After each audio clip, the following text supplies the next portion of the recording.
कल भी होगी और आज भी अच्छा होगी। ठीक है, अच्छा। इसी में graphic techniques, basic graphic techniques हम आज ही देखेंगे। ठीक है, फंक्शंस के बारे में आप जानते हो, मैं एक एक करके दिखाती जाती हूँ। आप सभी फंक्शंस के बारे में जानते हो, उनकी इक्वालिटीज़ के बारे में जानते हो, कब दो फंक्शंस इक्वल कहलाएंगे। अगर डोमेन के हर एक पॉइंट के लिए दो फंक्शंस इक्वल हो जाएं तो फंक्शन इक्वल होते हैं। ठीक है, मैंने कहा आपने आज जो क्वेश्चन भेजा था उसका एक ऑप्शन मेरा रहता है करना। चलो क्लास के बाद उसको थोड़ा डिस्कस करेंगे। कौन सा मैम? सुबह भेजा था तुमने, उसका ट्रांसफॉर्मेशन का था। हाँ मैम। ठीक है, इक्वालिटी ऑफ टू फंक्शंस का क्या मतलब है? डोमेन के पॉइंट्स पर फंक्शन इक्वल वैल्यू दें। ठीक है, कोडोमेन के पॉइंट्स अलग अलग हो सकते हैं, बस डोमेन के पॉइंट्स पर हर एक पॉइंट पर सेम वैल्यू दे फंक्शन, तो फंक्शन इक्वल कहलाएंगे। कॉम्पोजिशन ऑफ फंक्शन हमें पता है किस कंडीशन में करते हैं, ये सब बातें हम पहले भी कर चुके हैं। एफ एक फंक्शन है एक्स टू वाई, जी एक फंक्शन है वाई टू जेड। और हाँ ठीक है, और इनकी कंपोजिशन करने के लिए सबसे पहले कंडीशन क्या होती है? जी ओ एफ अगर हमें कंपोज करना है जी ओ एफ टाइप से, तो कंडीशन क्या होती है कि जो डोमेन ऑफ एफ है वो किसका सबसेट होना चाहिए? मैम जी का, कोडोमेन सॉरी का। सॉरी, डोमेन ऑफ एफ नहीं, रेंज ऑफ एफ जो है वो वो सबसेट होना चाहिए। जी का डोमेन होना चाहिए। डोमेन, हाँ, सबसेट ऑफ डोमेन ऑफ जी। ठीक है, क्योंकि हम क्या करेंगे, जी ऑफ एफ ऑफ एक्स ऐसा कुछ देखेंगे। तो जी के अंदर जो आप इनपुट डाल रहे हो क्या है? F of x.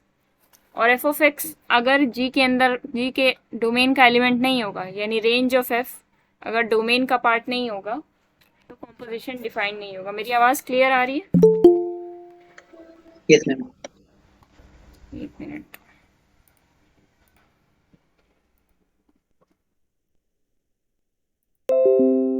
ज्ञानेश आप ठीक हो अब? बेटर फील कर रहे हो?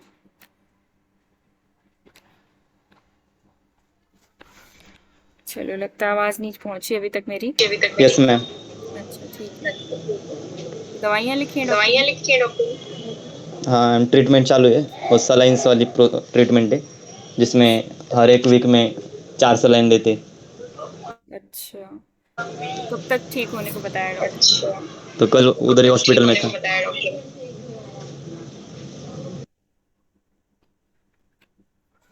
अच्छा चलो ठीक है, बाद में बात करते हैं, और अभी तो मेरी आवाज़ रिपीट होके जा रही है। ठीक है, तो कॉम्पोजिशन ऑफ फंक्शन देख लिया हमने, क्या कंडीशन होनी चाहिए, इस तरीके से हम फंक्शंस को कंपोज कर सकते हैं अगर ये कंडीशन सेटिस्फाई हो रही है तो। इनवर्स फंक्शन क्या होता है? किसी फंक्शन का इनवर्स कब निकाला जा सकता है? जब वो फंक्शन इन्वर्टिबल हो, एफ इज इन्वर्टिबल। ठीक है, यानी f one one onto होना चाहिए। ठीक है, one one onto function होता है तो और क्या चीज़ें होती हैं? एफ एक्स टू फाई, अगर एक्स टू वाई एक फंक्शन है, अगर वो वन वन ऑन टू है तो क्या होगा? उसकी डोमेन और कोडोमेन की डायमेंशन सेम होगी।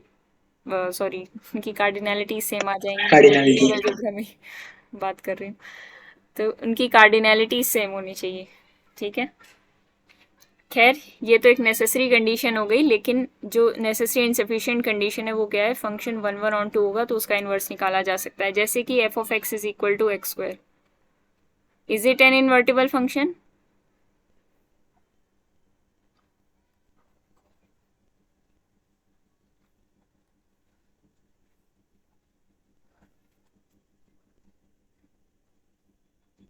यस, नो हाँ मैम। हाँ हाँ। पहले मैं डोमेन तो बता दूं, नो मैम। क्या ये इन्वर्टिबल फंक्शन है? Yes ma'am. अगर कोई आपसे ऐसे रैंडमली सवाल पूछ रहा है, is it an invertible function, is it something, पहले उसको कहो कि फंक्शन तो डिफाइन करो कहाँ से कहाँ तक है। हाँ मैम, इस डोमेन में तो मैम ये इनकटिबल होगा। हाँ, कैसे होगा मैम? मैम थ्री का या फोर का मैम प्री इमेज तो नहीं मिलेगा ma'am. Zero to one to R. Ma'am अगर एक्स एक्सिस के पैरेलल कोई भी लाइन ले जाए और वो लाइन मैम एक ही बार तो कट करेगा। हाँ ये बनेगा ना फंक्शन का ग्राफ 0 से 1 में, ये नीचे बना हाँ रखा मैम। है। 4 का प्री इमेज तो तब मिलेगा ना जब 4 उसकी रेंज सेट में आएगा। प्री इमेज आप उसी का देखोगे जिस जो रेंज सेट में आएगा। कोडोमेन का हर एलिमेंट का प्री इमेज थोड़ी देखा जाएगा। निर्मल्या, समझ में आ गया। ठीक है ना। अभी ग्राफ देखेंगे एक एक करके सारे, उसमें और क्लियर होगा। ग्राफिकली समझ में आ जाता है, जैसे मैंने डोमेन डिफाइन की फंक्शन ऐसे हो जाता है। ठीक है, तो डोमेन आपको पता होनी चाहिए। अगर किसी फंक्शन की बात हो रही है तो क्या पता उसकी डोमेन को रिस्ट्रिक्ट करके छोटा कर दिया गया हो। चलो ठीक है, जनरली इसकी डोमेन R2R डिफाइंड होता है फंक्शन R2R, पर फिर भी अब ये अगर डोमेन दे दी जाए तो यहाँ पे तो फंक्शन इन्वर्टेबल है, पर R2R की बात की जाए तो फंक्शन इन्वर्टेबल नहीं है। मतलब अगर नेगेटिव रियल एक्सिस और पॉजिटिव रियल एक्सिस दोनों को एक साथ इंक्लूड कर लिया जाएगा तो फंक्शन इन्वर्टेबल नहीं होगा, क्योंकि नेगेटिव पे कुछ ऐसा ग्राफ होगा, पॉजिटिव पे कुछ ऐसा ग्राफ बन रहा होगा, नेगेटिव पे कुछ ऐसा बन रहा होगा, तो ये 1 1 नहीं रहेगा फंक्शन। ठीक है, हॉरिजॉन्टल लाइन टेस्ट, अगर हॉरिजॉन्टल लाइन एक से ज़्यादा बार कट करेगी फंक्शन के ग्राफ को तो क्या हो जाएगा, फंक्शन नॉट 1 1 हो जाएगा। कितनी बार कट करनी चाहिए, एट मोस्ट 8 बार। ये सब बातें पता हैं या डिटेल में बताऊं? पता है ये सब मैम। बातें हम पहले डिस्कस कर चुके हैं वैसे शुरुआती क्लासेस में। ठीक है, हॉरिजॉन्टल लाइन टेस्ट और वर्टिकल लाइन टेस्ट देख भी सकते हो, गूगल भी कर सकते हो, बहुत इजी से टेस्ट होते हैं। ऑन टू होने के लिए एटलीस्ट एक बार कट करनी चाहिए, यही होता है। कोडोमेन के लिए एटलीस्ट एक बार कट करनी चाहिए।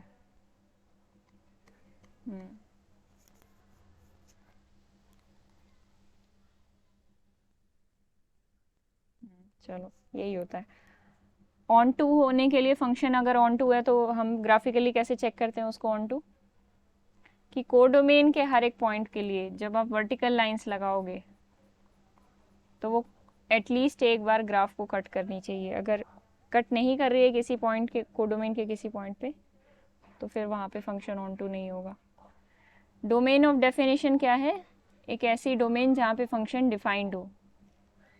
ठीक है, मैम ठीक है। ऑन टू के लिए हमें हॉरिजॉन्टल लाइन चेक करनी पड़ती है ना? ऑन टू के लिए हाँ, वाई एक्सिस के पैरेलल होगा तो हॉरिजॉन्टल लाइन होगी। ठीक है, ठीक है। वर्टिकल लाइन टेस्ट फंक्शन के लिए होता है, sorry, vertical line test is for function, function है या नहीं है ये चेक करने के लिए। जैसे कि ये ग्राफ है, अगर हम इसको देखना चाहें ऑन टू है कि नहीं, यही फंक्शन ले लिया same, f of x is equal to x square, is it an onto function from R to are?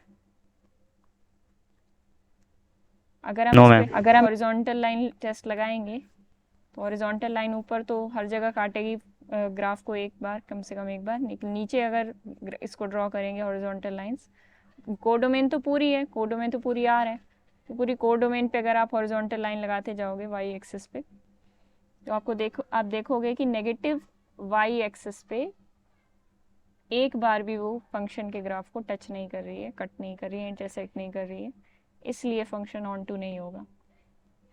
ठीक है, थैंक्स फॉर करेक्टिंग मी। अब देखो, डोमेन ऑफ डेफिनेशन हमें पता है, साइन एक्स की डोमेन हम जानते हैं। ये फंक्शन देखो अब यहाँ पे उसी तरीके से डिफाइन कर रखा है जैसे मैंने आपको एक बताया था, sine x x is not equal to 1। अब यहाँ पे फंक्शन किस डोमेन पर डिफाइंड है, r माइनस 1।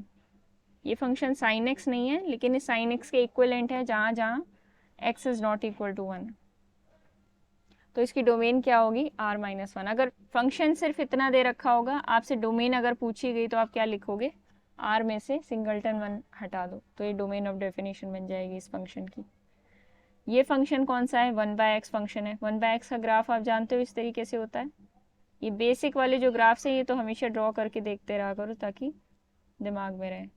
चलो इसको ग्राफिकल अप्रोच से जब समझेंगे तो भी समझ लेंगे कि इसका ग्राफ कैसे ड्रॉ किया जाता है 1/x का। ठीक है, डोमेन ऑफ डेफिनेशन इसकी क्या है, r माइनस 0, बिकॉज ये फंक्शन तो 0 पर डिफाइंड ही नहीं है। Log of e to the base x, log कहाँ कहाँ डिफाइन होता है, जहाँ जहाँ x इज पॉजिटिव, है ना, पॉजिटिव x एक्सिस पे डिफाइंड होता है, तो डोमेन ऑफ डेफिनेशन क्या लिखी हुई है, पॉजिटिव रियल नंबर्स। अब लॉग ऑफ लॉग x, इस फंक्शन की डोमेन ऑफ डेफिनेशन कैसे निकालोगे आप, वैसे ऐसे क्वेश्चन आते हैं जेई के अंदर, वहाँ से जाके आप प्रैक्टिस कर सकते हो, कोई भी 12th की बुक में मिल जाएंगे, आर.डी. शर्मा या ऐसी कोई बुक।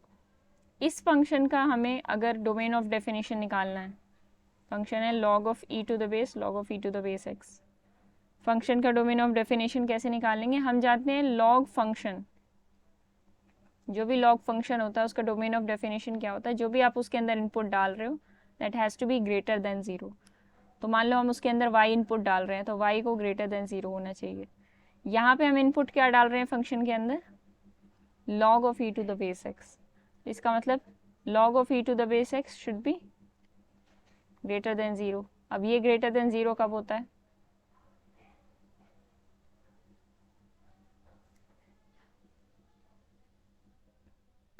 वन टू इंफिनिटी हाँ, ओपन 0 कब इंटरवल। होता है?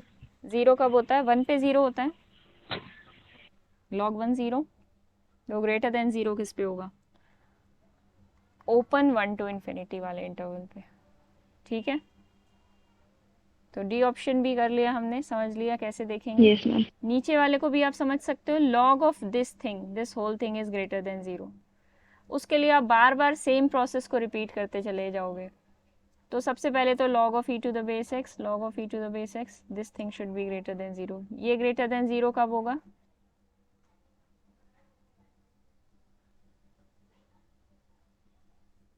when log of e to the base, log of e to the base x is greater than e। मतलब जो इसके इनपुट में डाल रहे हो आप, एक मिनट, ये ग्रेटर देन 0 कब होगा? जब इसका जो इनपुट है वो क्या होगा? Greater than 1। मतलब ये जो इनपुट डाला है हमने वो ग्रेटर देन 1 हो। ठीक है, ये ग्रेटर देन 1 कब होगा? जब इसका जो इनपुट है, जो हमने इनपुट डाला है इसका, ये e से बड़ा हो। क्योंकि log e 1 होता है, log e to the base, जो नीचे बेस होता है उसी पर वैल्यू क्या होती है फंक्शन की? 1। समझ में आ रही है ये चीज़? Yes ma'am. तो log of x, log of e to the base x, ये हमें चाहिए किससे बड़ा? e से बड़ा, 0। e से बड़ा। ये चीज़ e से बड़ी चाहिए ताकि ये 1 से बड़ी आ सके। मतलब log of x should be greater than 1। ये कब होगा? जब log के इनपुट में जो हम डाल रहे हैं वो e से बड़ा हो जाए। क्योंकि log ऑफ e क्या होता है? 1 होता है। तो e के बाद के जितने पॉइंट्स हैं उस पर log 1 से बड़ी वैल्यू देता है। स्ट्रिक्टली इंक्रीजिंग फंक्शन है, हम ऐसे समझ सकते हैं। क्यों ऐसे डायरेक्टली बोल रही हूँ मैं हर चीज़? क्योंकि फंक्शन का ग्राफ तो इस तरीके से भी हो सकता है, ऊपर नीचे वैल्यू दे सकता है। हम कह रहे हैं कि for x greater than e, log of x is greater then log of e, which is log of x is greater than 1। लेकिन log फंक्शन यहाँ पे हमें पता है स्ट्रिक्टली इंक्रीजिंग फंक्शन होता है, उसका ग्राफ कुछ इस तरीके से होता है। हम log में वेरिएशंस भी आके नीचे देखेंगे। तो log एक स्ट्रिक्टली इंक्रीजिंग फंक्शन है, तो ये कंडीशंस उस पर सारी होल्ड कर जाएंगी। ये फ़ायदा होता है मोनोटोन फंक्शंस का जो हम यूज़ कर रहे हैं ऊपर। ठीक है, तो इस तरीके से आप कंडीशन निकाल के देखोगे तो x की वैल्यू यहाँ से क्या निकल के आ जाएगी? e to the power of e। कर लोगे या कंप्लीट करवाऊँ?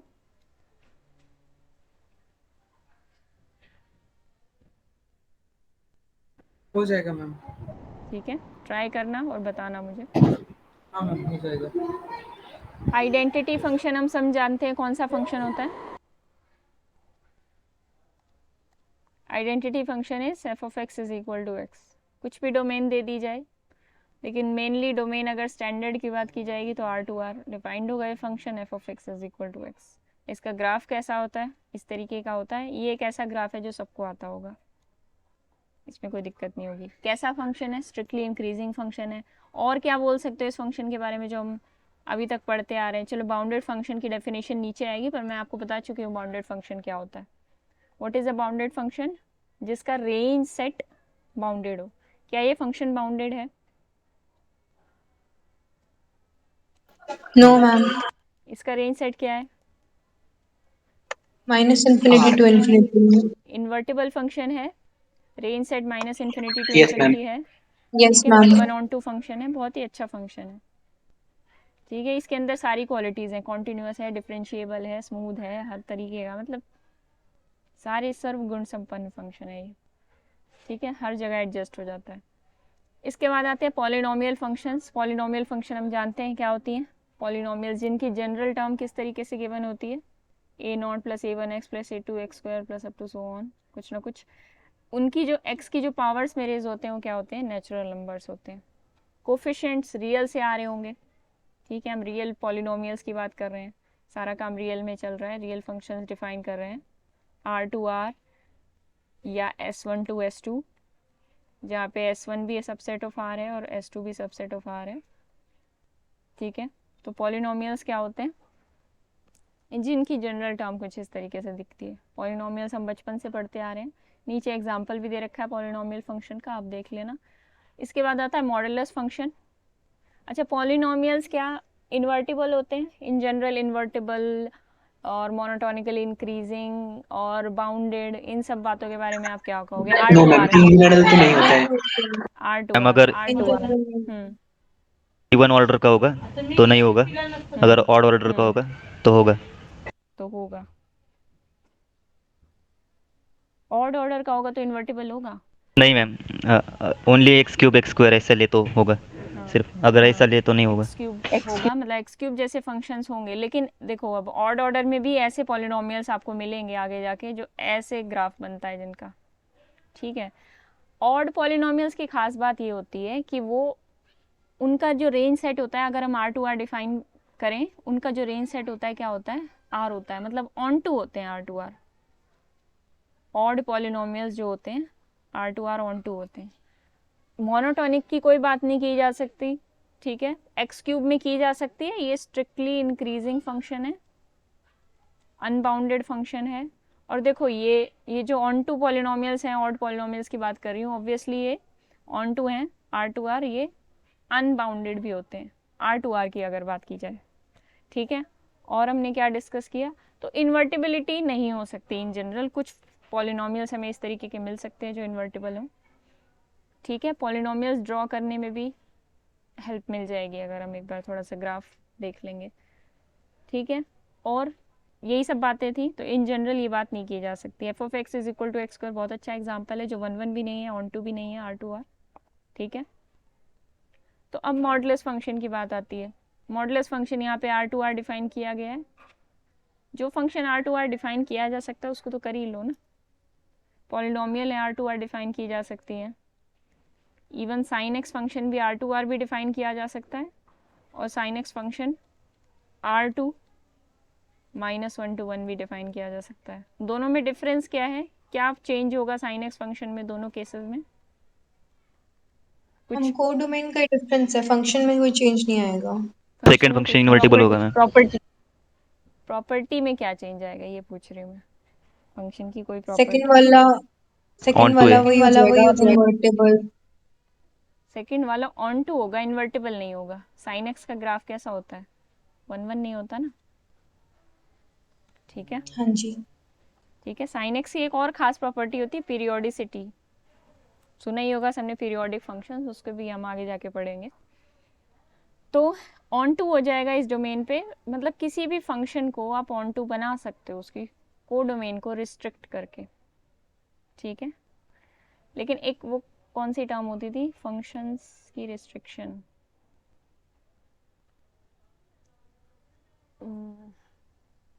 याद नहीं आ रहा मुझे, रिस्ट्रिक्शन ऑफ फंक्शन, हाँ रिस्ट्रिक्शन ऑफ फंक्शंस एक टर्म होती है, फंक्शंस को रिस्ट्रिक्ट कर देना। उसके अंदर हम क्या करते हैं, डोमेन को रिस्ट्रिक्ट करते हैं, रिस्ट्रिक्शन ऑफ फंक्शन। जैसे f of x is equal to x square, एक तो ये R टू R डिफाइन कर लिया जाए, एक ये मैंने ऊपर आपको डिफाइन करके दिया था क्लोज्ड इंटरवल 0 1 से R तक डिफाइन कर लिया जाए। अब रिस्ट्रिक्शन से फ़ायदा क्या होता है, ऊपर वाला फंक्शन ना तो 1 1 है ना ऑन टू है, नीचे वाला फंक्शन जब हमने इसकी डोमेन रिस्ट्रिक्ट की तो ये फंक्शन क्या बन गया, ऑन टू, सॉरी 1 1 बन गया।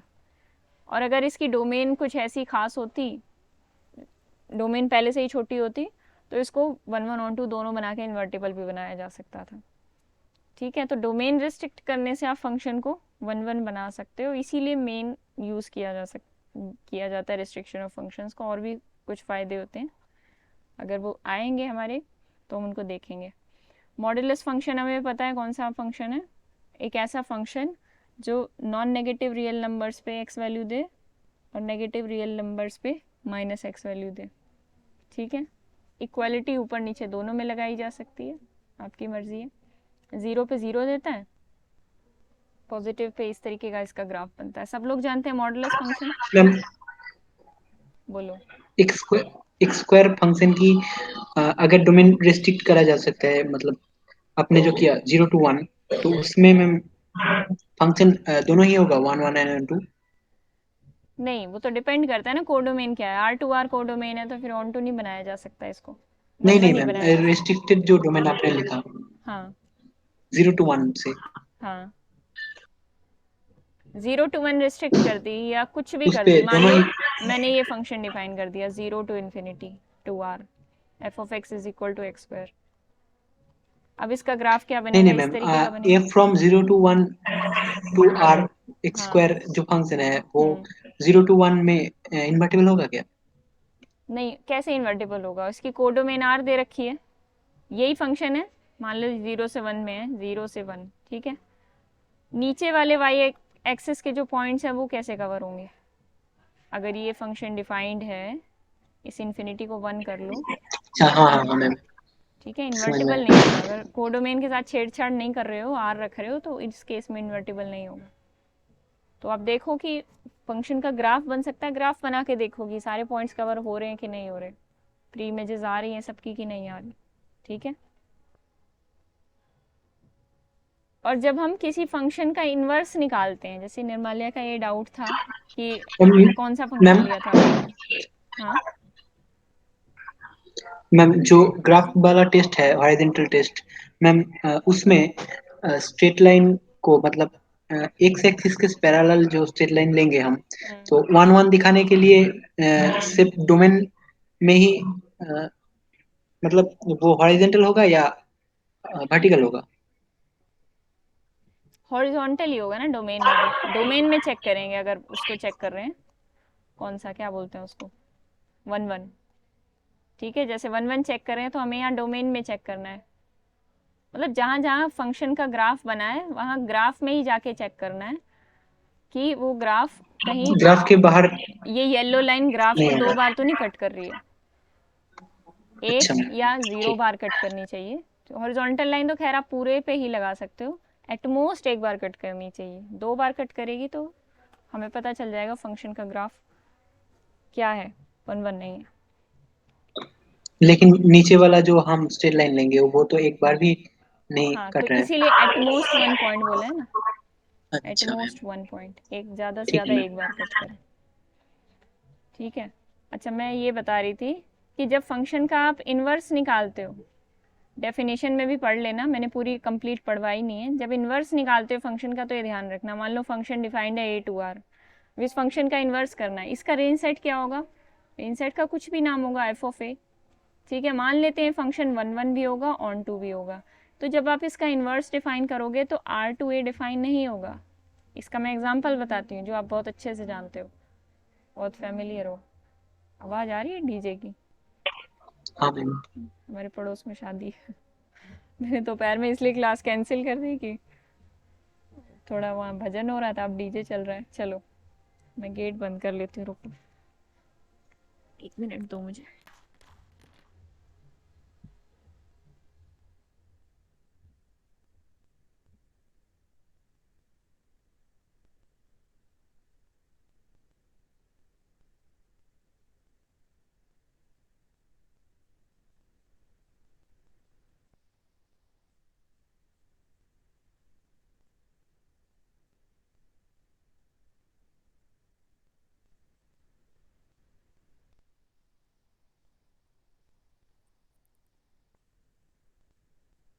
हाँ, तो मैं बता रही थी कि जब हम इन्वर्स निकालते हैं फंक्शन का तो r2a नहीं निकाला जाएगा, इसका इन्वर्स यहाँ से यहाँ तक डिफाइंड होगा, f of a से a तक।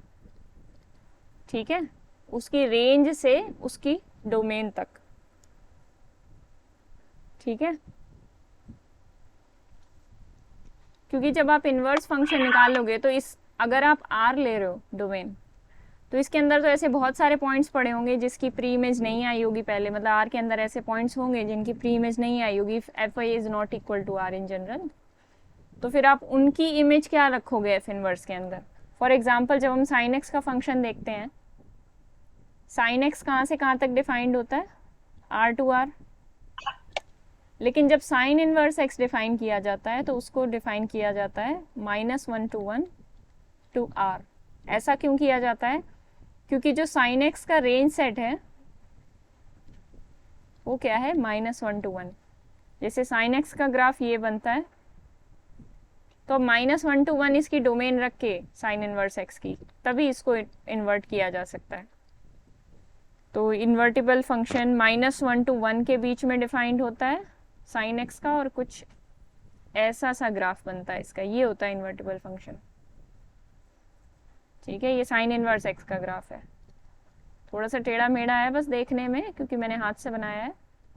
बाकी अब ग्राफ देखोगे तो इस तरीके का, ग्राफ्स को पलटना कैसे है, उसका इन्वर्स कैसे निकालना है वो भी हम देखेंगे। ठीक है, साइन एक्स को देख के उसका ग्राफ कैसे पलटना है इसको भी हम देखेंगे ग्राफिकली। गॉट इट, ये बात समझ में आ गई ना, डोमेन को डोमेन वाली। हाँ मैम। प्रॉपर्टीज है मॉडुलस फंक्शन की, वो आप लोग पढ़ सकते हो और उसमें से जानते ही हो आप ज़्यादातर। Greatest integer function, greatest integer function सब लोग जानते हैं क्या होता है, कहाँ से कहाँ तक डिफाइंड होता है, पूरे R to R डिफाइंड होता है। लेकिन ये क्या करता है, सिर्फ इंटीजर वैल्यूज अपनी डोमेन को डोमेन में लेता है, सॉरी अपने रेंज सेट में सिर्फ और सिर्फ इंटीजर वैल्यूज को कंसिडर करता है। तो इसका रेंज सेट क्या आएगा, रेंज सेट Z यहाँ से R to R डिफाइंड है, इसका रेंज सेट बन जाएगा Z बन जाएगा। ठीक है, और दूसरी बात यहाँ पे क्या, ये स्ट्रिक्टली इंक्रीजिंग फंक्शन है, मोनोटोन है, बाउंडेड है, ये सारी प्रॉपर्टीज 1 1 on 2 ये सब बताओ। एक भी होल्ड नहीं करता इनमें से। एक भी होल्ड नहीं करेगा। मोनोटोनिकली इंक्रीजिंग है, नो मैम, स्ट्रिक्टली इंक्रीजिंग नहीं है, सिंपल इंक्रीजिंग फंक्शन कह सकते हैं। सिंपल इंक्रीजिंग ही तो पूछा है, मोनोटोनिकली इंक्रीजिंग। पहले मैंने स्ट्रिक्टली इंक्रीजिंग बोला था, अब मोनोटोनिकली इंक्रीजिंग बोला है। मोनोटोनिकली इंक्रीजिंग क्या कहता है, if x is less than y, f of x is less than equal to f of y, यानी कि constant function f of x is equal to 2, this is a monotonically increasing function. और साथ ही monotonically decreasing function भी होता है। ठीक है, equal रहे तो भी काम चल जाएगा हमारा, मतलब पिछले वाले पॉइंट से घटना नहीं चाहिए, बराबर या बढ़ता हुआ आना चाहिए, समझ रहे हो। So this is monotonically increasing, ये मोनोटोनिक फंक्शन। सिंपली मोनोटोनिक है ये फंक्शन, यस इट्स मोनोटोनिक। ठीक है, मोनोटोनिसिटी कोई पूछे तो हाँ ये मोनोटोनिक है। फंक्शन का रेंज सेट क्या है, बाउंडेड और अनबाउंडेड,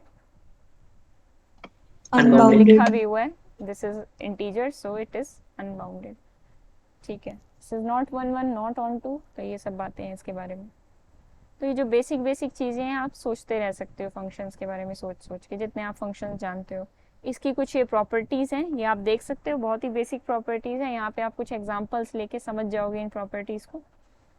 ठीक है, फ्रैक्शनल पार्ट फंक्शन क्या होता है, फ्रैक्शनल पार्ट फंक्शन क्या होता है, किसी भी इस तरीके से उसको डिनोट किया जाता है और उसमें क्या किया जाता है, x minus greatest integer of x। ठीक है, किसी कोई भी रियल नंबर x लो, उसमें से उसका इंटीजर पार्ट निकाल दो, तो वो क्या बन जाता है, फ्रैक्शनल पार्ट। जैसे कि 2.3 का फ्रैक्शनल पार्ट क्या निकल के आएगा, 0.3। केवल और केवल फ्रैक्शनल पार्ट हम उसमें से देखते हैं। तो अगर किसी भी नंबर का फ्रैक्शनल पार्ट देख रहे हो तो वो हमेशा 0 या 1 के बीच में ही लाई करेगा, और 1 भी कभी नहीं आएगा। ऐसा कौन सा नंबर है जिसका फ्रैक्शनल पार्ट इक्वल टू 1 आए, फ्रैक्शनल पार्ट्स तो हमेशा 1 बाय समथिंग टाइप के होते हैं, 2 बाय समथिंग, 3 बाय समथिंग, मतलब कि वो हमेशा लेस देन 1 होते हैं। तो ग्रेटेस्ट फ्रैक्शनल पार्ट फंक्शन हमेशा इसके बीच में लाई करता है, 0 से 1 के बीच में। It is not equal to 1 but it can be equal to 0 for integers. जैसे कि 2 है, 2 को आप 2.0 लिख सकते हो, तो इसका फ्रैक्शनल पार्ट क्या होता है, 0। तो इसका ग्राफ कुछ इस तरीके से बनता है। हर एक पॉइंट के बाद आप देख रहे हो 0 से 1 में, ये बढ़ रहा है जैसे जैसे 0.1 0.2 0.3 इस तरीके से बढ़ता चला जा रहा है, तो ये भी बढ़ रहा है। उसके बाद जैसे ही 1 आया इसने अपनी वैल्यू नीचे दी, 1 पे 0। उसके बाद 1 से 2 के बीच में भी इसने फ्रैक्शनल पार्ट्स आए, बढ़ता चला गया। जैसे ही 2 आया इसने फिर से वैल्यू 0 दी। ग्राफ क्लियर है? कभी देखा है इसका graph? Yes ma'am. Yes ma'am. ठीक है, सिंपल सा ग्राफ है, कोई बड़ी बात नहीं है। अब इसके बारे में बताओ, इसका रेंज सेट बाउंडेड और अनबाउंडेड, 1 1 ऑन 2।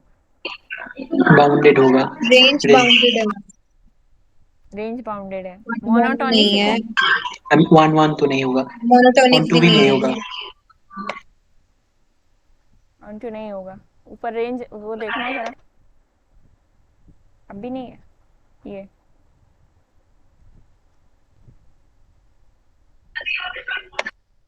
ऑन टू होगा मैम। हाँ मैम, 1 2 होगा, 1 1 नहीं होगा। नहीं, ऑन 2 कैसे होगा? रेंज में तो 1 आ रहा है, 1 किस पे लेगा ये वैल्यू? क्लोज्ड इंटरवल 0 1 दे रखी है इन्होंने। मैम अगर ओपन होता तो ओपन होता तो होता ऑन 2, ठीक है ना?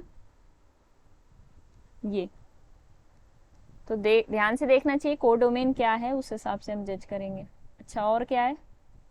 और सब कुछ पूछ लिया मैंने। मोनोटोनिसिटी के बारे में क्या कहोगे आप? Not monotonic. नॉट मोनोटोनिक, क्योंकि बढ़ रहा है फिर घट रहा है फिर कुछ भी हो रहा है इसके अंदर। ठीक है, अगर मैं किसी पर्टिकुलर इंटरवल में आपको दो फंक्शन डिफाइन करके दूं 0 से 1 2 r, is it monotone, this the same function? Yes ma'am. Is it monotone, the same function? Is it monotone?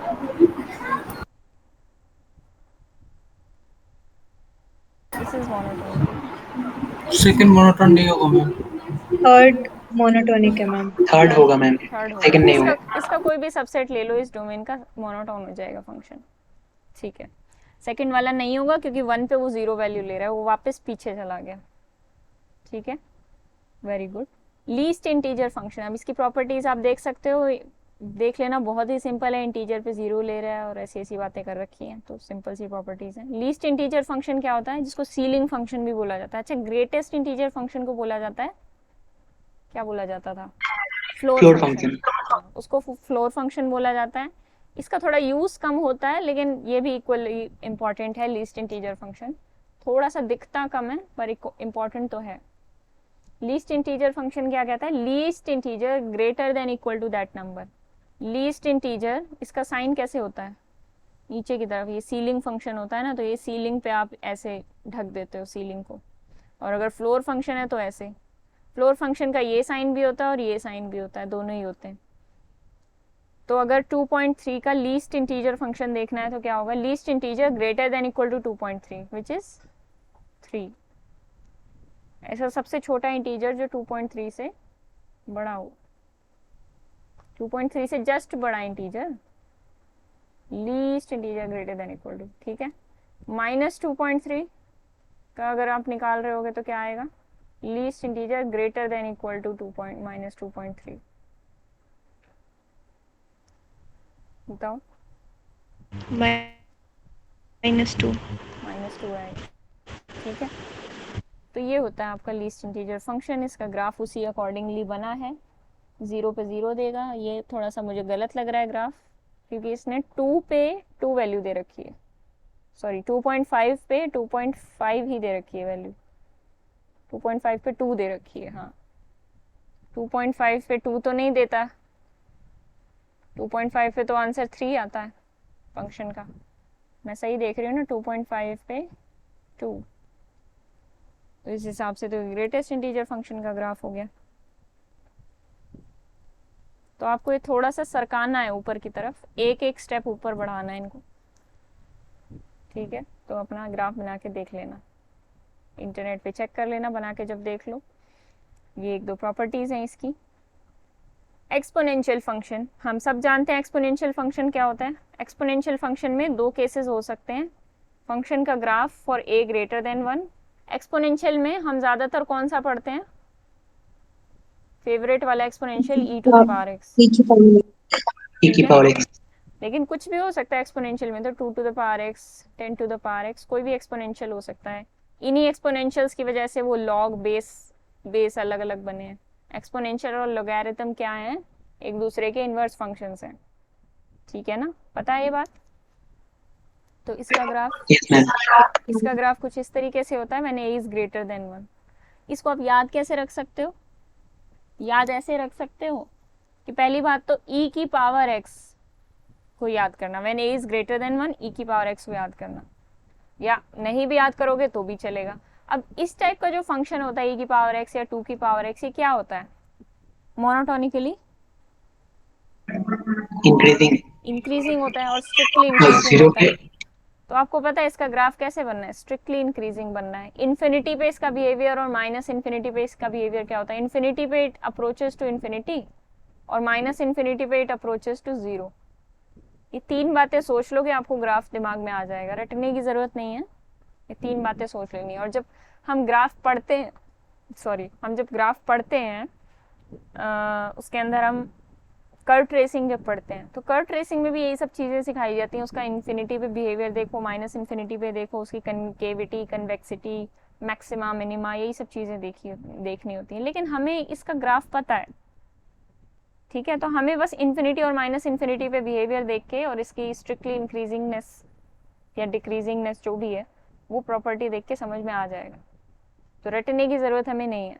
इसी तरह अगर कोई फंक्शन होगा 2 to the power minus x या 1/2 टू द पावर एक्स, मतलब a इज लेस देन 1 वाला case, उसके अंदर फंक्शन का ग्राफ कुछ इस तरीके से बनेगा, ठीक है। सेम प्रॉपर्टीज यूज करके, दिस इज स्ट्रिक्टली डिक्रीजिंग, इसका इन्फिनिटी पे बिहेवियर 0 है, माइनस इन्फिनिटी पे इन्फिनिटी को भागता है, ठीक है। ये सब बातें समझ के अब ये फंक्शन का मुझे बताओ, is this an invertible function जो यहाँ पे डिफाइन कर रखा है, क्या ये इन्वर्टिबल फंक्शन है, बाउंडेड है और प्रॉपर्टी इन्वर्टिबल नहीं है, बाउंडेड भी नहीं है। इन्वर्टिबल होने में कहाँ प्रॉब्लम आ रही है, ऑनटू नहीं है मैम, ऑनटू नहीं है, क्योंकि ये डोमेन पे ऑनटू नहीं है, लेकिन इसको बनाया जा सकता है, ठीक है। आप इसकी डोमेन को रिस्ट्रिक्ट कर दोगे, को डोमेन को कैसा रिस्ट्रिक्ट करना पड़ेगा, क्या करना पड़ेगा को डोमेन के साथ, open interval 0 to infinity, open interval 0 to infinity, f define कर दो R2 ओपन 0 टू इन्फिनिटी, ठीक है। 0 को ये कभी अटेन नहीं करता है, लेकिन 0 से बड़े हर पॉजिटिव नंबर को ये अटेन करता है। तो ये फंक्शन इन्वर्टिबल बन जाएगा और इसका इन्वर्स फंक्शन क्या बनेगा, इसका इन्वर्स फंक्शन डिफाइन कैसे होगा, अब देखना ध्यान से, 0 टू इन्फिनिटी टू r, ठीक है, यहाँ से यहाँ तक डिफाइन होगा। कैसे बनेगा, अब मैं यहाँ से आपको एक ट्रिक बताती हूँ, जो हम ग्राफ पलटते हैं जिस तरीके से। अब हमें इस फंक्शन का ग्राफ पलटना है y equal to x line से। y equal to x line से क्यों देखते हैं इसकी mirror image, y equal to x line से इसकी इनवर्स मिरर इमेज इसलिए देखी जाती है क्योंकि जब आप मिरर इमेज लेते हो, x लेते हो, तो x का रोल y में चेंज हो जाता है, y का रोल x में चेंज हो जाता है। जब आप इनवर्स फंक्शन डिफाइन करते हो तो y का रोल x में चेंज होता है, x का रोल y में चेंज होता है। तो यहाँ से इसकी मिरर इमेज जब आप निकालोगे तो वो कुछ इस तरीके से बनेगी, देखना थोड़ी गंदी बन सकती है, इस तरीके से।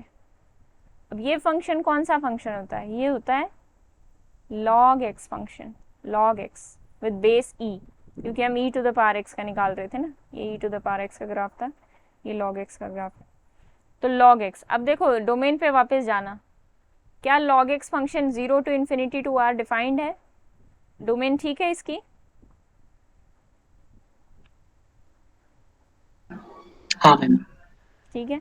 तो ऐसे ही इन्वर्स आप इजीली निकाल सकते हो, log को पलटोगे तो आपको e to the power x मिल जाएगा। बस कोडोमेन का ध्यान रखना है, 1 1 और 2नेस का ध्यान रखना है कि जो पर्टिकुलर डोमेन और पर्टिकुलर कोडोमेन है उसके अंदर फंक्शन इन्वर्टिबल होना चाहिए। मतलब मैम कोडोमेन और डोमेन अगर ठीक ठाक हो गया, मतलब क्राइटेरिया फुलफिल कर रहा है, तो ma'am y equal to x का मतलब ग्राफ ड्रॉ करो और जो भी ग्राफ है उसका मिरर इमेज लो। मिरर इमेज देख लो। इसकी बनानी बहुत आसान है, कुछ ऐसे भी होंगे जिनकी बनानी मुश्किल हो जाएगी, जैसे कि कौन सा बताऊं।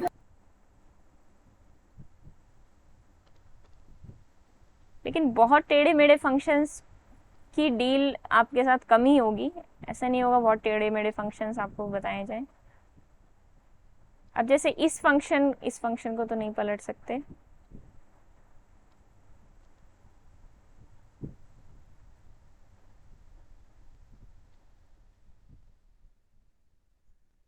चलो कभी दिमाग में आएगा तो बताऊंगी। ये तो इजी है, ये वाला भी देखते हैं। बहुत इजी नहीं होता लेकिन बहुत डिफिकल्ट भी नहीं होता। जैसे कि अब हम इन फंक्शंस पे आते हैं, लोगैरिथम में जो केसेस बना रखे हैं इन्होंने। ये वाला केस है a लेस देन 1 का। जो हम लॉग पढ़ते हैं, जो हम लॉग पढ़ रहे थे अभी तक, जो मैं लॉग का जनरल ग्राफ लेके चल रही थी, वो जनरल नहीं है, वो a ग्रेटर देन 1 के लिए व्हेन लॉग फंक्शन इस तरीके से डिफाइंड हो, log a to the base x। ठीक है, अगर a ग्रेटर देन 1 है तो फंक्शन का ग्राफ इस तरीके से बनेगा। वही इन्फिनिटी पे बिहेवियर देखो, माइनस इन्फिनिटी पे देखो, और स्ट्रिक्टली इंक्रीजिंग या डिक्रीजिंग को देखो, वहां से आपको इस ग्राफ का आइडिया मिल जाएगा। a लेस देन 1 के ग्राफ का आइडिया कैसे मिलेगा? a लेस देन 1 के ग्राफ का आइडिया भी सेम प्रोसेस से मिल जाएगा, जैसे कि log ऑफ 1/2x है। ठीक है, इसका इन्फिनिटी पे बिहेवियर आप देखोगे,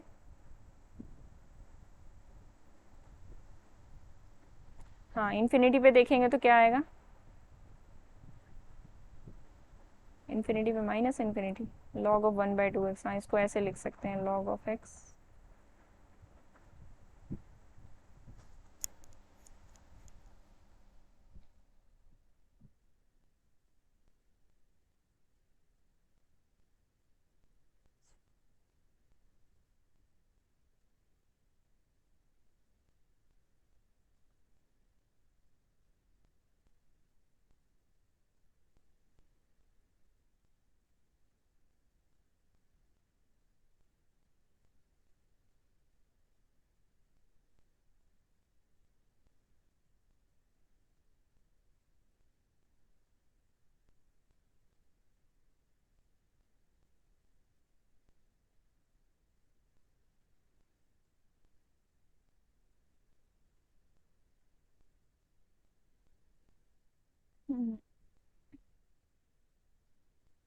log x का डेरिवेटिव क्या होता है? डेरिवेटिव लेस देन 0 अगर आ जाए तो log of a to the base x।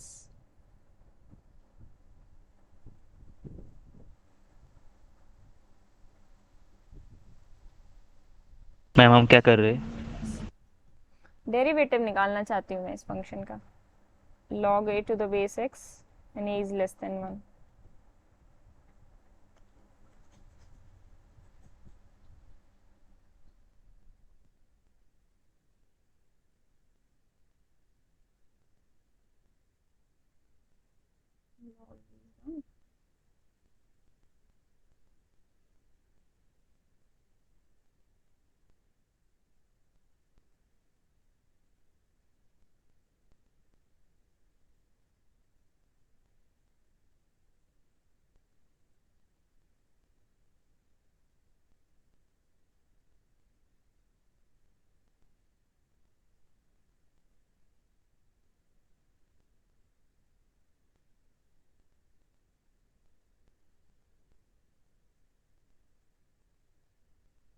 Derivative देखना पड़ेगा, होता तो 1/x ये सारे लॉग्स का ना,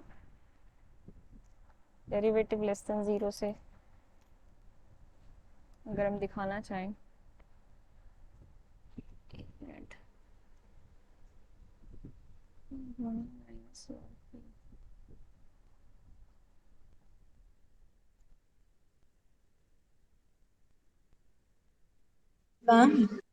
फॉर a लेस देन 1 का जो लॉग हमें बनाना है, उसके लिए हम e की पावर का पहले बना लेते हैं नेगेटिव a के लिए, और फिर उसका इन्वर्स कर देंगे। हाँ वो तो ठीक है, लेकिन मैं एक बार डेरिवेटिव करके देख रही थी। चलो मुझे डेरिवेटिव अब याद नहीं, मैंने कभी सोचा ही नहीं a लेस देन 1 के लिए डेरिवेटिव यही होता है, होता तो यही है वैसे।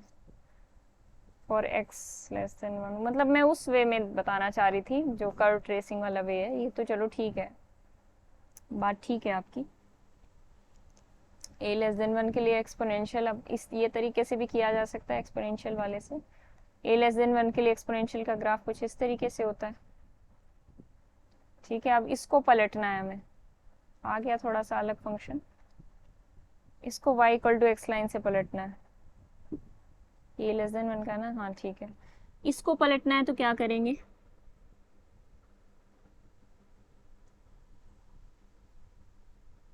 ये ऐसे पलट जाएगा और ये वाला ऐसे हो जाएगा, हाँ ठीक है। थोड़ा सा इसमें टाइम देना पड़ता है तो कोई बात नहीं, प्रैक्टिस के साथ हो ही जाएगा।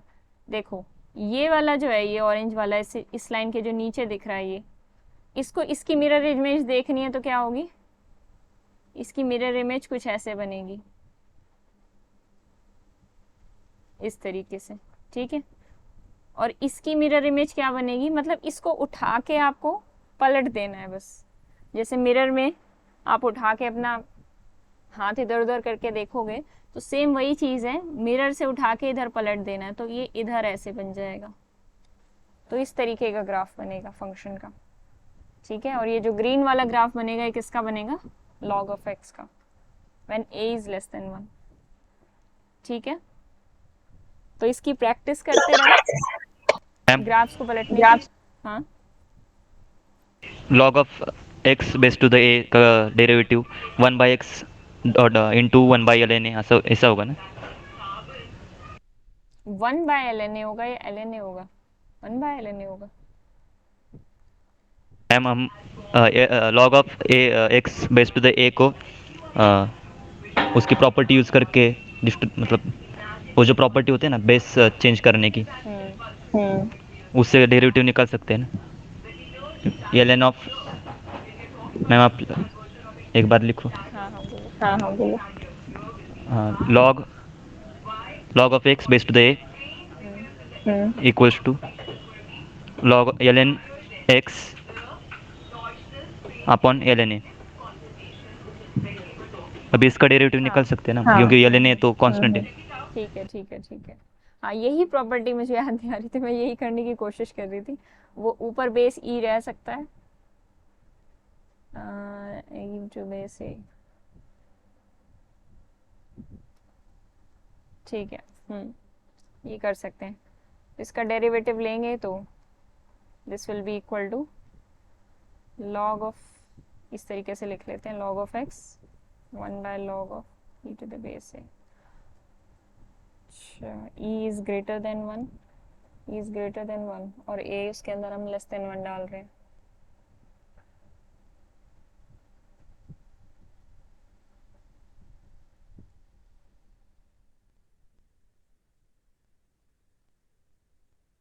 ठीक है, ये वाली चीज़ नेगेटिव आ जाएगी, इससे डेरिवेटिव वो हो जाएगा, क्योंकि आप बेस में जो रख रहे हो वो e है और उसके अंदर जो डाल रहे हो समथिंग लेस देन 1 है। और हमें पता है log ऑफ 1 0 होता है, तो 1 से छोटा कोई नंबर है, क्योंकि a 1 से छोटा था और 1 से छोटे नंबर का log लोगे तो लेस देन 0 हो जाएगा। तो ये चीज़ नेगेटिव आ गई, log x into something negative, तो ये लेस देन 0 आ गया इसका डेरिवेटिव, ठीक है।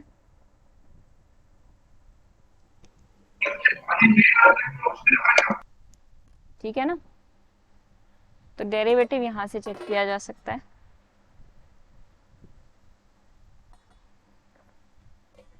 इन्फिनिटी और माइनस इन्फिनिटी पे बिहेवियर भी इनसे चेक किया जा सकता है, ln x upon ln a, इसका यूज़ करके, ठीक है। इन्फिनिटी अप्रोच करा देना लिमिट x में और माइनस इन्फिनिटी करा देना। इन्फिनिटी पे जो भी आएगा वो ऊपर प्लस इन्फिनिटी आएगा, नीचे क्या आएगा, नीचे नेगेटिव नंबर पड़ा है, ln a नेगेटिव है, ठीक है, तो माइनस इन्फिनिटी हो जाएगा। तो इन्फिनिटी पे कहाँ भाग रहा है, ये इन्फिनिटी है, इन्फिनिटी पे कहाँ भाग रहा है, ये नीचे माइनस इन्फिनिटी की तरफ, इसका ग्राफ नीचे की तरफ जा रहा है ना, माइनस इन्फिनिटी। और अगर 0 पे देखा जाए, 0 पे देखोगे तो ऊपर माइनस इन्फिनिटी की तरफ अप्रोच करेगा और नीचे भी माइनस है तो प्लस इन्फिनिटी हो जाएगा, तो 0 पे ये प्लस इन्फिनिटी की तरफ जा रहा है, ठीक है। समझ में आ रहा है, ये 0 है यहाँ पर, जैसे जैसे x 0 को अप्रोच कर रहा है y वैल्यू प्लस इन्फिनिटी की तरफ अप्रोच कर रही है। मैम एक बार बता दो, मेरे समझ में नहीं आया। ठीक है, मैं साफ करके बता देती हूँ।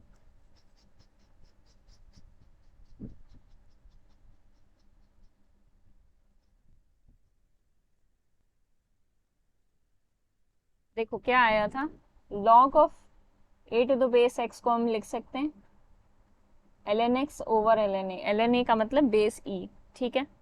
अब ln a क्या होगा, मैं ये कह रही हूँ ln a will be less than 0। क्यों? क्योंकि ln e क्या होता है, 1 होता है। ln 1 क्या होता है, 0 होता है।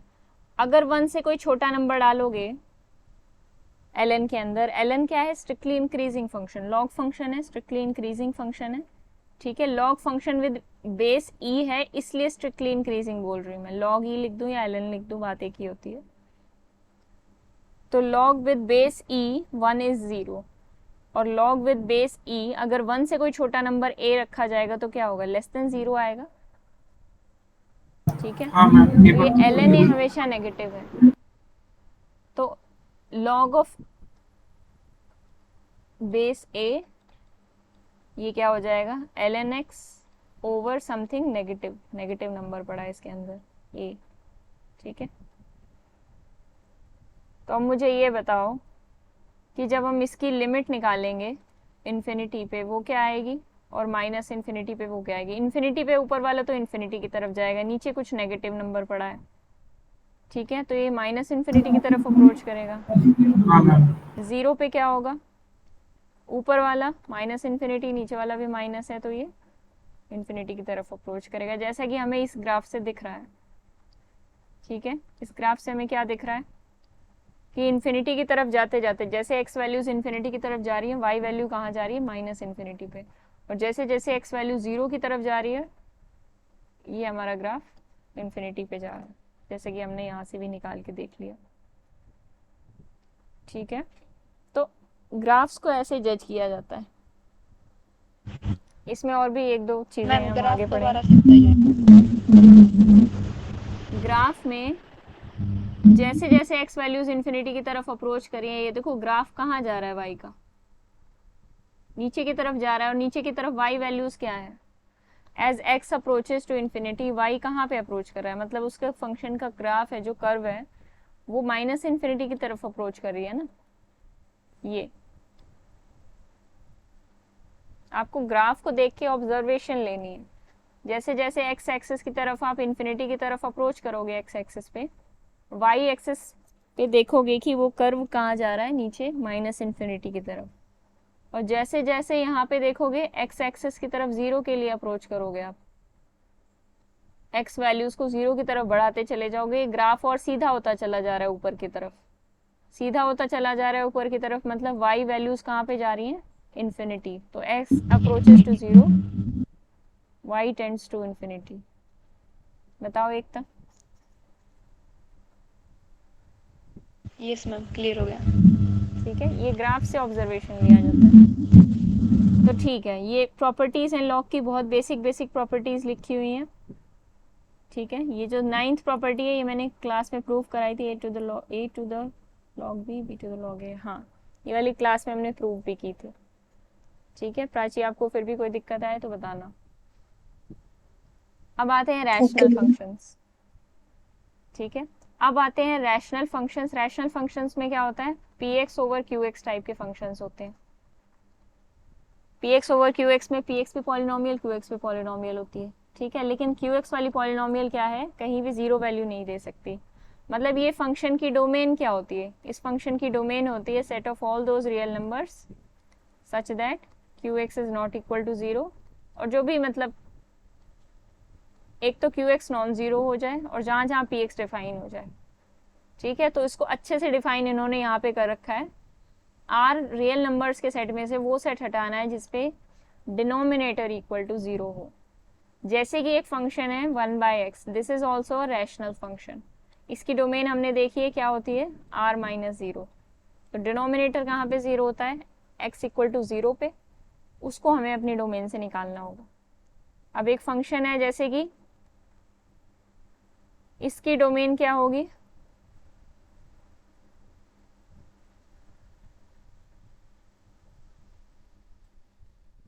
r minus second bracket 0,3 r minus 0 3 r minus 0,3। इसकी क्या होगी?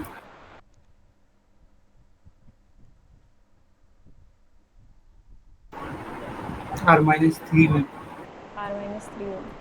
ठीक है, फंक्शन दोनों दिखने में सेम है, अगर आप x कॉमन निकाल के देखोगे तो x को कैंसिल कर दोगे, लेकिन ऐसा नहीं है।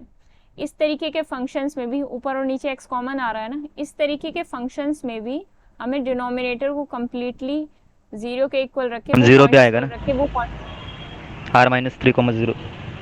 ये तो इसकी हो गई, इसका आएगा r माइनस 0,3। ठीक है,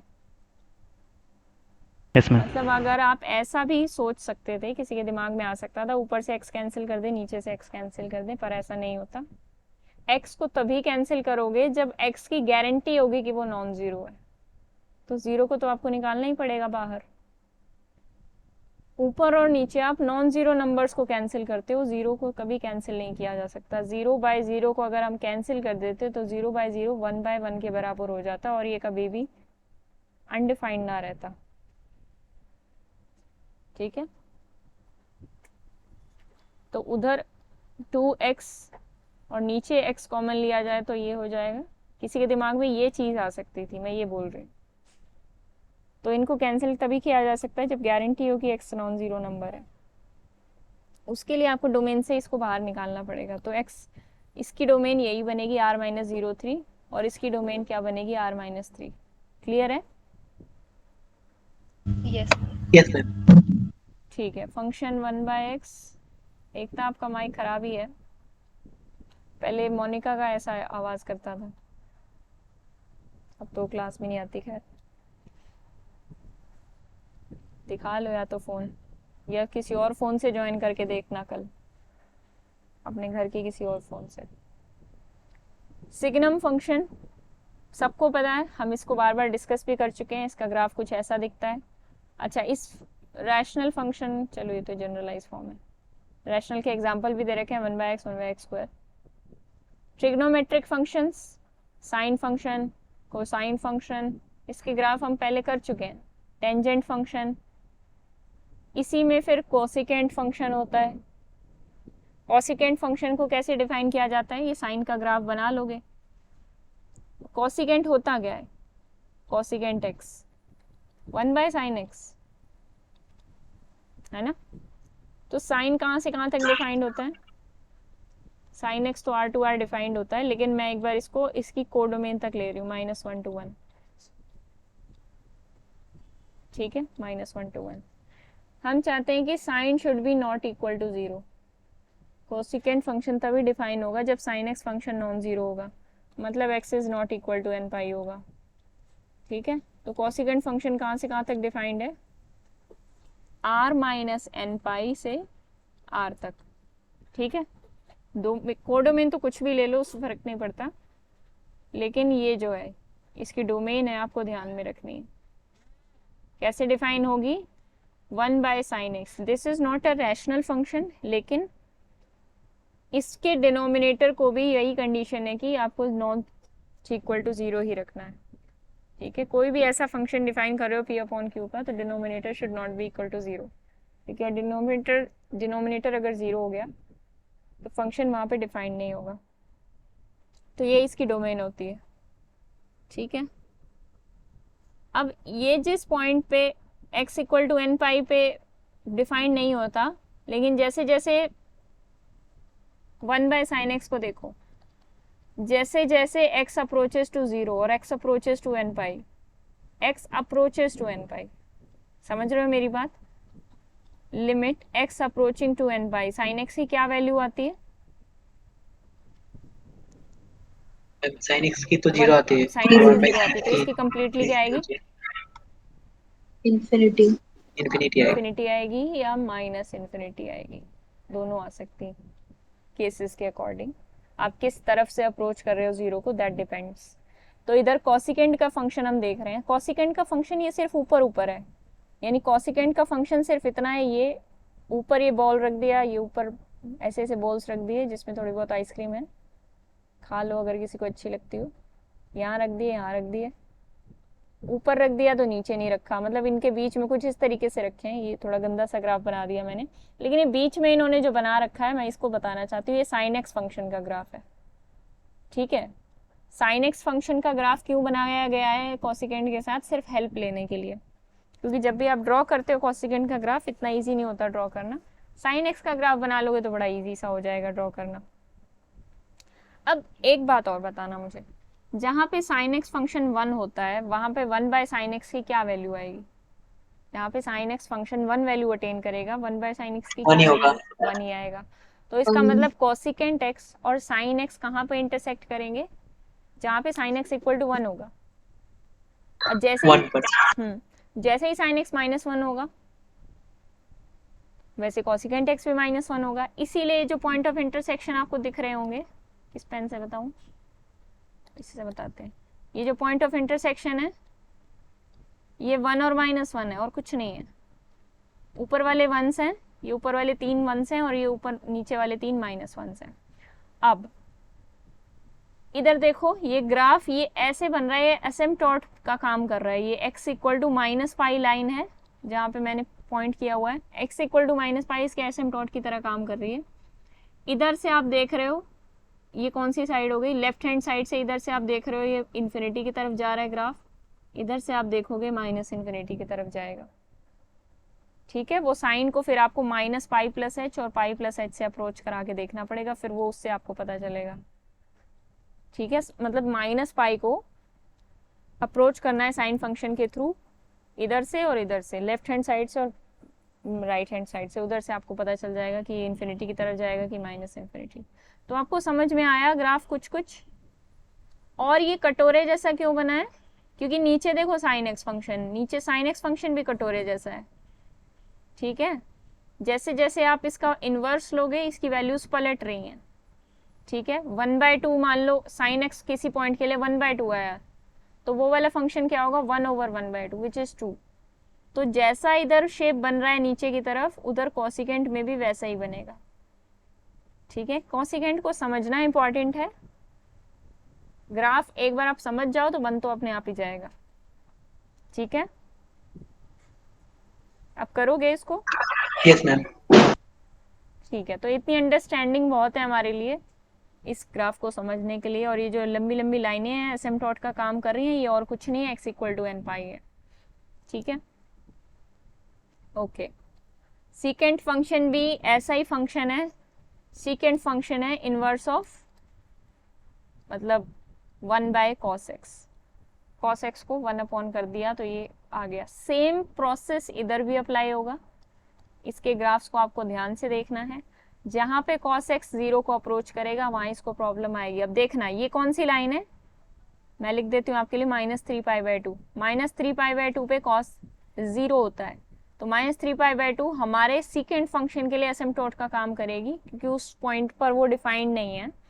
तो जैसे जैसे -3π/2 को ये अपना सीकेंट फंक्शन अप्रोच करेगा तो ये इन्फिनिटी की तरफ जाएगा, क्योंकि जैसे जैसे cos फंक्शन -3π/2 की तरफ जाएगा cos function will approach to 0, it will approach to infinity. ठीक है, सेम प्रोसेस से आपको इसको भी देखना है। तो इसकी डोमेन ऑफ डेफिनेशन बताओ जल्दी से। सीकेंट फंक्शन की डोमेन क्या होगी? R में से हमें क्या माइनस करना है? 2n + 1 π/2। 2n + 1 π/2 where n belongs to integer। ठीक है,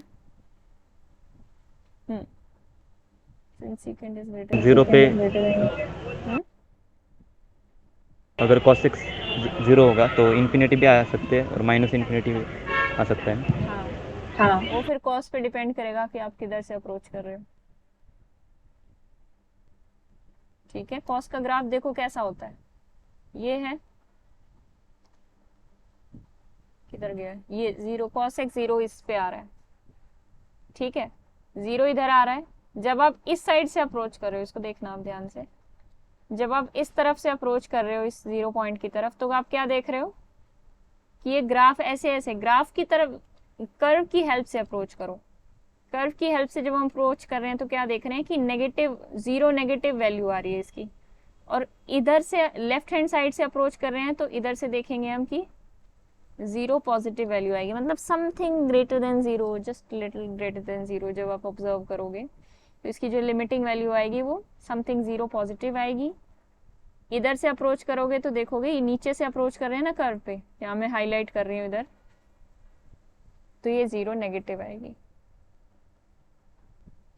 ठीक है, कर्व नीचे से जाएगी, एक्स एक्सिस के नीचे से है तो 0 नेगेटिव की तरफ देखेंगे, और पॉजिटिव अगर ऊपर से देख रहे हैं तो 0 पॉजिटिव है, कर्व कुछ ना कुछ पॉजिटिव वैल्यू रख रही है, positive Y value.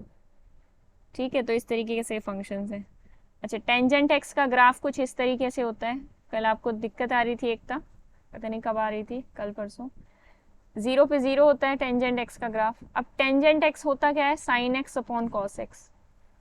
Sine x कहाँ कहाँ डिफाइंड होता है, हर जगह डिफाइंड है, कॉस एक्स भी हर जगह डिफाइंड है, लेकिन ये जो हमने इनका कॉम्बिनेशन बना दिया sine x upon cos x, उसमें प्रॉब्लम क्या है कि कॉस एक्स डिनोमिनेटर 0 नहीं हो सकता, तो कॉस एक्स जहाँ जहाँ 0 है वो इसकी डोमेन से निकल जाने वाला है, तो इसकी डोमेन क्या बनती है टेंजेंट एक्स फंक्शन की, r - 2n+1 π/2। ठीक है, सेम डोमेन जैसी उसकी बनी थी, किसकी, second x. Secant x 1/cos x वाले की। ठीक है, इसकी और उसकी डोमेन, दोनों की डोमेन सेम है लेकिन ग्राफ अलग है, साफ साफ दिख रहा है। तो -π/2 से π/2 में अगर इस ग्राफ को ऑब्जर्व किया जाए, देखो π/2 पे तो हमें पता है, एक बात पता है हमें इसके बारे में, क्या पता है, भूल ही गई मैं। हाँ, -π/2 पे क्या होता है, cos x 0 होता है, तो टेंजेंट x डिफाइंड नहीं होगा किस पे, at x is equal to -π/2। So x equal to -π/2 और π/2 दोनों इसके एसिम्पटोट्स का काम करेंगे। एक बात, क्या ये फंक्शन का बिहेवियर कैसा होगा, डेरिवेटिव करके देख लो, बिहेवियर देखना है तो। मोनोटोनिसिटी, टेंजेंट x का डेरिवेटिव सीकेंट स्क्वायर x।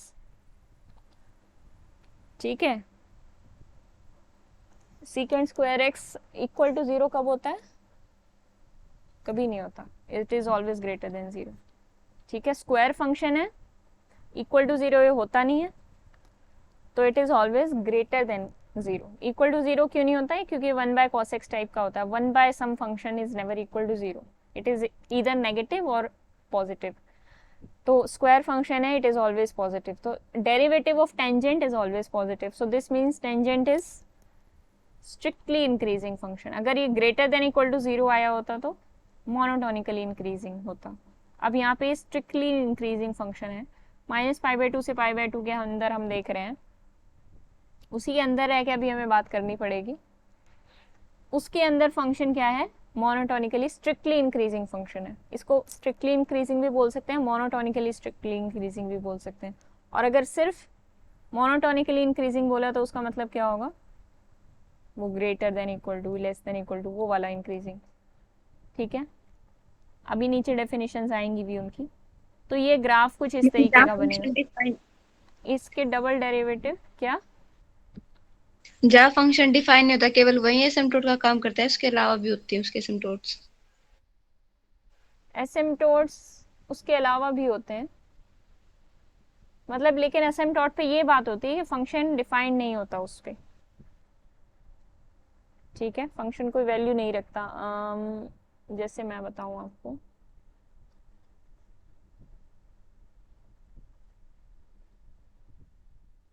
जैसे ये है e⁻x का ग्राफ है,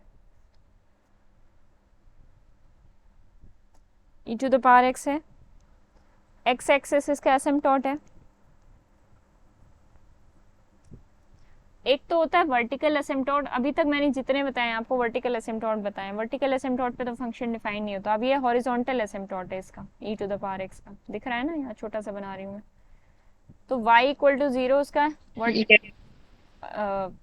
हॉरिजॉन्टल एसिम्पटोट है, इस पर function value y equal to 0 कभी अटेंड नहीं करता, लेकिन अप्रोच करता है लेकिन इक्वल टू नहीं है उसके। ठीक है, तो एसिम्पटोट्स के बारे में हम देखेंगे भी जब हम कर्व ट्रेसिंग करेंगे। तो दो टाइप्स के एसिम्पटोट होते हैं। तो हॉरिजॉन्टल एसिम्पटोट की बात थोड़ी अलग होती है, वर्टिकल में तो यही होता है, फंक्शन उन पे डिफाइन नहीं होता। मैम 10x का ग्राफ स्ट्रिक्टली इंक्रीजिंग कैसे हुआ? 10x का ग्राफ -π/2 से π/2 में स्ट्रिक्टली इंक्रीजिंग हुआ। कैसे हुआ वो प्रोसेस हमने यहाँ किया था। -π/2 टू π/2 में होगा सिर्फ। ओके क्योंकि मैम। सीकेंट स्क्वायर एक्स को भी तो वहीं पे दिक्कत नहीं है ना। सीकेंट स्क्वायर एक्स एक कम्प्लीटली डिफाइंड फंक्शन होना चाहिए, क्योंकि सीकेंट स्क्वायर एक्स के साथ भी बड़ी प्रॉब्लम्स हैं। इधर आओ, कहाँ गया ये सीकेंट एक्स? इधर था, ये था कोसिकेंट, ये सीकेंट था। अब सीकेंट को देखो, -π/2 से π/2 में सीकेंट कैसा दिख रहा है आपको? ये है, ये सीकेंट। अगर π/2 सीकेंट क्रॉस करेगा तो उसको बीच में π/2 पड़ेगा, उस पर उसको थोड़ा सा दिक्कत आएगी। लेकिन अब यहाँ पे π/2 टू 3π/2 देखा जाए तो सीकेंट ऐसा होता है। मतलब अगर इन पर्टिकुलर छोटे छोटे इंटरवल्स में बात की जाए, π/2 टू 3π/2, 3π/2 टू 5π/2, इसके अंदर secant x is always positive, is always इधर पॉजिटिव और ऑलवेज इधर नेगेटिव। लेकिन सीकेंट स्क्वायर एक्स के ऊपर बात की गई थी, इसका derivative, sorry, secant square x की वैल्यू हमेशा पॉजिटिव आएगी। हम बात भी कर रहे हैं -π/2 टू π/2, कोई प्रॉब्लम भी नहीं है सीकेंट एक्स को कि कोई ऐसा बोल दे कि भाई डिफाइंड ही नहीं है। डिफाइंड तो है, क्योंकि हम सीकेंट एक्स में भी वही चीज़ें एक्सक्लूड कर रहे थे, वही पॉइंट्स एक्सक्लूड कर रहे थे जो टेंजेंट एक्स में कर रहे हैं, क्योंकि दोनों के डिनोमिनेटर में कॉस एक्स है। ठीक है ज्ञानेश? Yes ma'am. मुझे लगा मैम R टू R होगा, मतलब R-2n+1 π/2 टू R होगा। नहीं, बीच में π/2 प्रॉब्लम क्रिएट कर रहा है ना, उसको भी हमें कंसिडर करके चलना पड़ेगा। तो -π/2 टू π/2 ये है बिहेवियर फंक्शन का। मैंने सिर्फ इतना बिहेवियर बताया है, आगे रिपीट होगा बिहेवियर, वो तो है ही।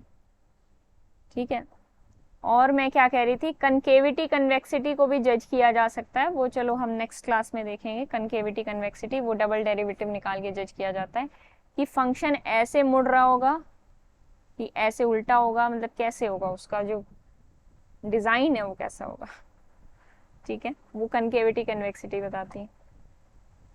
सीकेंट हो गया, तो बस वही है। अब आपको क्या करना होगा, सोचो। -π/2 टू π/2 टेंजेंट फंक्शन इन्वर्टिबल है, दिस इज माय क्वेश्चन, कि -π/2 to π/2 open interval to R tangent x, is it invertible? Yes ma'am. Yes ma'am. Yes, yes ma'am. So इसका मतलब आप इसका इन्वर्स भी निकाल सकते हो। इसका इन्वर्स क्या होता है बुक्स में, थ्योरी में, हर जगह? Cotangent x, cot x। ठीक है, तो अगर आपने इसका इन्वर्स निकाल दिया -π/2 टू π/2 में, और उधर रिपीट करते चले गए आगे, जैसे अलग अलग सेक्शंस बने हुए हैं इधर, हर सेक्शन में सेम नंबर ऑफ स्टूडेंट्स हैं, एक वो वाली बात हो गई, या सेम टाइप के स्टूडेंट्स हैं हर क्लास में। उस क्लास में भी रवि और मोहन है, इस क्लास में भी रवि और मोहन है, तो आपको सिर्फ एक क्लास को ही देखना है ना। तो बस अब हमें क्या करना है, इसका इन्वर्स निकालना है। कौन से तरीके से निकालोगे? अभी मैंने आपको अच्छा मज़ेदार तरीका बताया था, पलटने वाला तरीका। तो हम ग्राफ पलट देते हैं टेंजेंट एक्स का। मैम हाँ, हम जो y=x लाइन से ग्राफ पलटते हैं, वो इनवर्स फंक्शन के लिए होता है या रेसिप्रोकल्स के लिए होता है? Inverse function. अच्छा, हाँ वो तो इन्वर्स के लिए होता है, सही बात कह रहे हो। चलो यहाँ पे हमें और तरीके से पलटना पड़ेगा फिर, लेकिन इसका इन्वर्स अगर हम निकालना चाहें, टेंजेंट इन्वर्स x, ये ऐसे फंक्शन था ग्राफ,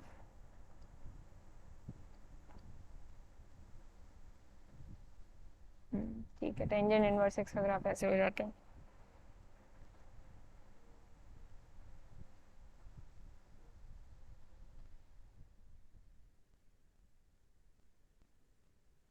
ठीक है, टेंजेंट इनवर्स एक्स का ग्राफ देखा है किसी ने? चलो पहले उसी को डिस्कस कर लेते हैं।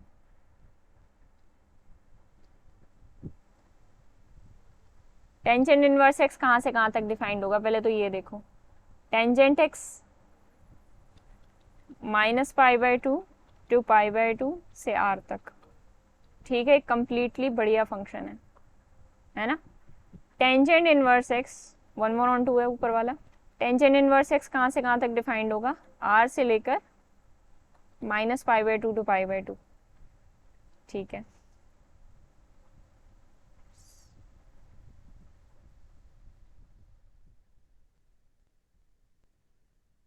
ठीक है, तो अब इसको पलट देंगे अगर हम टेंजेंट एक्स के ग्राफ को, तो टेंजेंट इनवर्स एक्स का ग्राफ बन जाएगा, y equal to x line में लगा रही हूँ,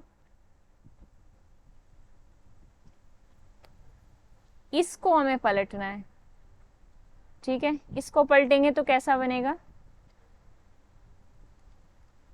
इसको पलटेंगे तो कुछ ऐसा ग्राफ बनेगा,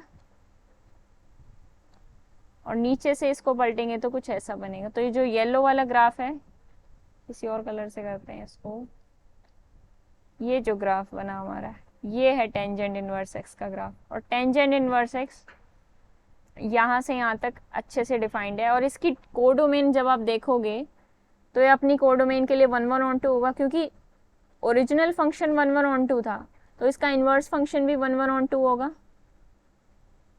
if f is invertible then f inverse is also invertible. if you can, अगर आप टेंजेंट से टेंजेंट इनवर्स x तक आ सकते हो, तो टेंजेंट इनवर्स x से टेंजेंट x तक भी आ सकते हो, ठीक है। तो इसकी जो कोडोमेन बनेगी वो minus pi by two to pi by two होगी, और वो अपनी कोडोमेन के अंदर क्या होगा, ऑन टू होगा, 1/2 फंक्शन है। तो ये जो पॉइंट ऐसे जा रहा है, ये ग्रीन वाली लाइन ये ऐसे चलती चली जाएगी, और ये पॉइंट जो होगा ये होगा पाई बाई टू। तो पाई बाई टू के लिए एसिम्पटोट का काम करेगी,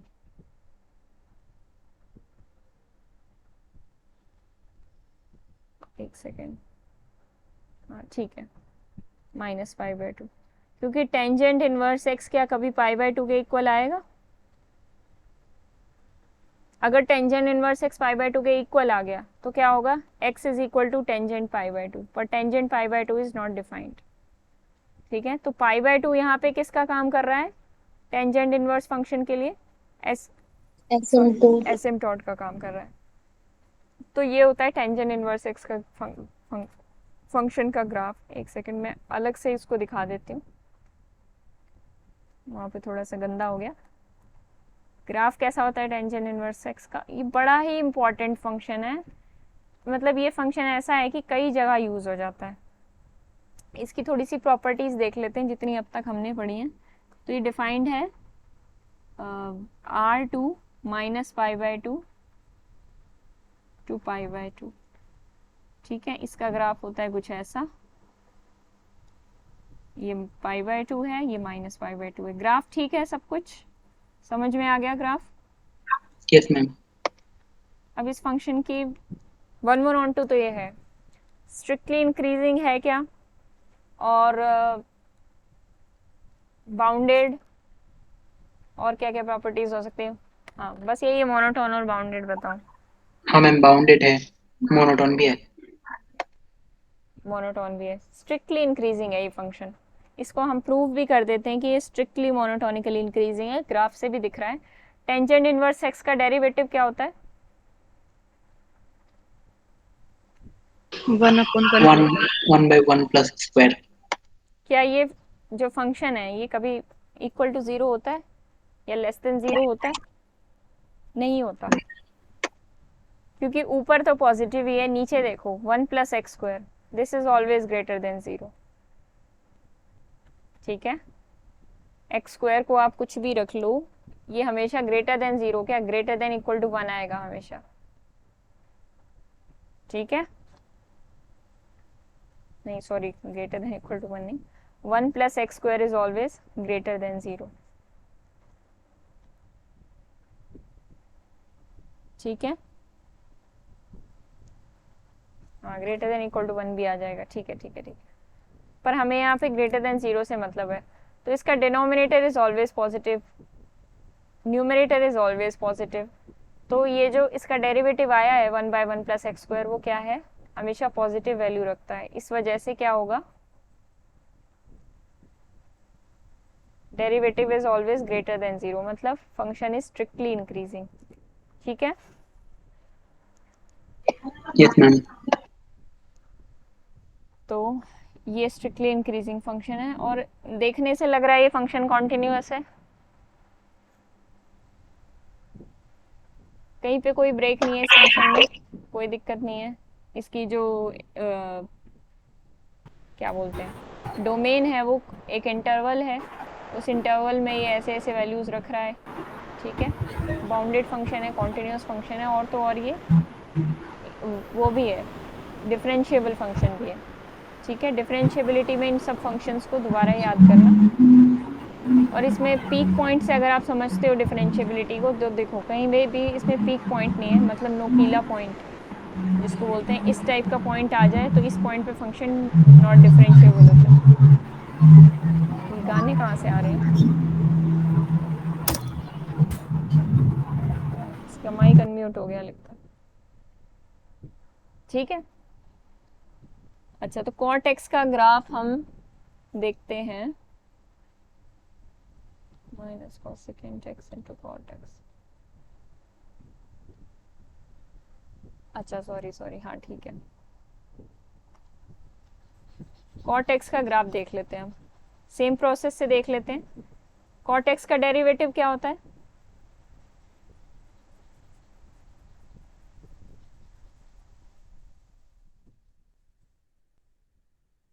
What is the derivative of cotangent x? Minus cosecant square x.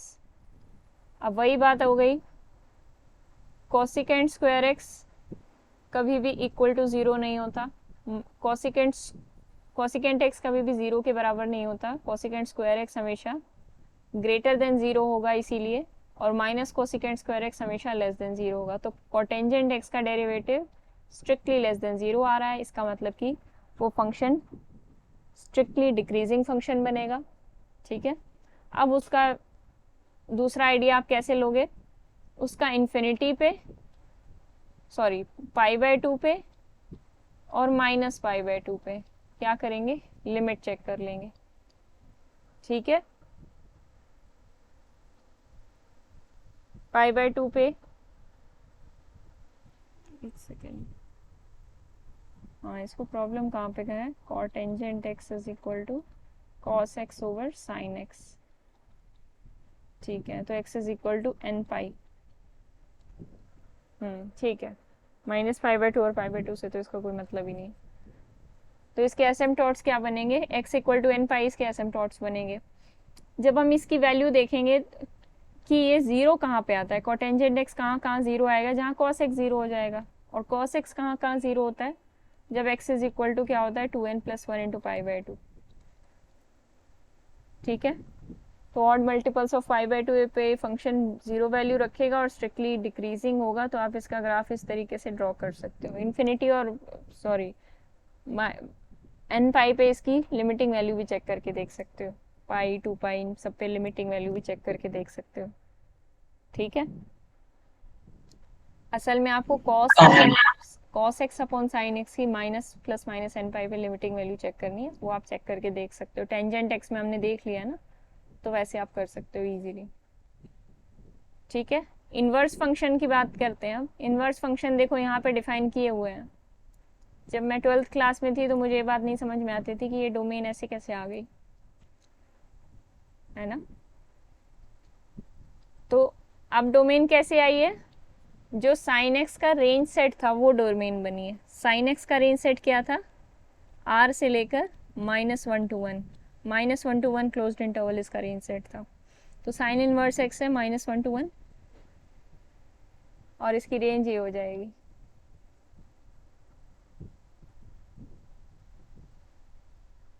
Range ये हो जाएगी -π/2 to π/2।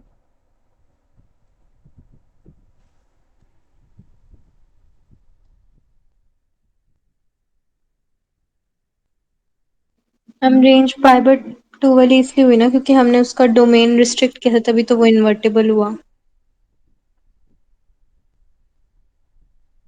डोमेन थोड़ी रिस्ट्रिक्ट किया था। देखो साइन साइन का का क्या ये होता है ना साइन। हाँ ठीक है, डोमेन भी रिस्ट्रिक्ट करना पड़ेगा, कोडोमेन भी करना नहीं पड़ेगा तो और मैम डोमेन भी करना फंक्शन कैसे पड़ेगा। होगा मैम? क्या फंक्शन तो डिफाइन ही नहीं होगा मैम साइन इनवर्स एक्स, क्योंकि मैम मान लो मतलब किस किस मतलब एन पाई में वो जीरो दे, सॉरी मतलब साइन एक्स एन पाई में जीरो देता है, हाँ तो मैम डोमेन में जीरो है, हम्म तो अगर अगर मैम रेंज को आप आर कर दोगे तो साइन इनवर्स एक्स किस में मैप करेगा मैम? मतलब ठीक है हर ठीक एक है। एन पाई में लिए वो मैप करेगा। हाँ ठीक है, वो उसका फिर ग्राफ तो भी तो हमने फंक्शन देख लिया था। ये कहाँ था इसका, -1 और ये 1 था। इसका ग्राफ कुछ ऐसे बना था। ये होता है साइन इनवर्स एक्स का ग्राफ, बस इतना सा। ठीक है, उसकी डोमेन भी हमें रिस्ट्रिक्ट करनी पड़ेगी इनवर्स निकालने के लिए, नहीं तो फिर वो मल्टीपल वैल्यूज वो फंक्शन ही नहीं बनेगा, वो वाली प्रॉब्लम आ जाएगी। तो साइन इनवर्स एक्स का ग्राफ इस तरीके से निकाल लोगे आप, ग्राफ दिखेगा आपको, आराम से पलट लोगे, कॉस इनवर्स एक्स का कर लोगे, टेंजेंट इनवर्स एक्स का कर लोगे। इसी तरह कोटेंजेंट इनवर्स एक्स का ट्राई करना है, ये आपको ट्राई करना है। ठीक है, cosecant inverse X, secant inverse X case, ये भी ट्राई करके देखना। कल आके याद दिलाना मुझे, डिस्कस करेंगे। ठीक है, 1 मिनट रुकना।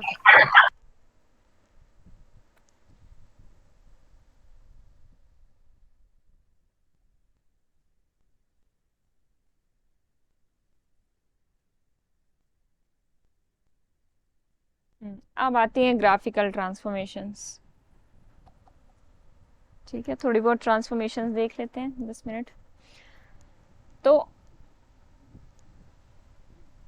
पहली ट्रांसफॉर्मेशन तो ये है, एफ एक्स को F of X plus minus A में ट्रांसफॉर्म कर दिया। जैसे कोई फंक्शन एफ ऑफ एक्स है तो उसका ग्राफ हमें पता है, तो F of X plus A या F of X plus minus A, इनका ग्राफ क्या होगा। जैसे साइन एक्स का ग्राफ हम सबको पता है, साइन एक्स प्लस 2 का ग्राफ निकालना हो तो क्या करना होगा, वाई एक्सिस में हमने क्या कर दिया, शिफ्टिंग कर दी। कितनी शिफ्टिंग की है, 2, मतलब 2 ऊपर चला जाएगा इसका ग्राफ। जैसे कि अगर साइन एक्स का ग्राफ ऐसे होता है तो साइन एक्स प्लस 2 का ग्राफ किस तरीके से बन जाएगा, ये 1 से स्टार्ट होगा, वो -1 से 1 के बीच में होता है। ये कहाँ से कहाँ तक होगा, -1 प्लस 2 से -1 सॉरी 1 प्लस 2, तो ये हो जाएगा, इसका रेंज सेट आएगा 1 से 3। ठीक है, तो ये 1 से 3 के बीच में आप साइन एक्स का ग्राफ जब बनाओगे तो वो इस तरीके से बनेगा। ठीक है, तो यहाँ जो नीचे ग्राफ था उसकी शिफ्टिंग हो गई। इस तरीके से कोई भी ग्राफ है उसको आप शिफ्ट कर सकते हो। y इक्वल टू एक्स का ग्राफ हम सबको पता है, y is equal to x plus 2 का ग्राफ कैसे बनाएंगे, बस शिफ्ट कर देंगे y इक्वल टू एक्स के ग्राफ को। कैसे, 2, यहाँ से आप ये भी देख सकते हो कि x को 0 पुट करेंगे तो y इक्वल टू 2 आएगा, तो ग्राफ कैसे शिफ्ट होगा, इस तरीके से। और y इक्वल टू एक्स का ग्राफ क्या था, ये था, सॉरी ये थोड़ा टेढ़ा हो गया।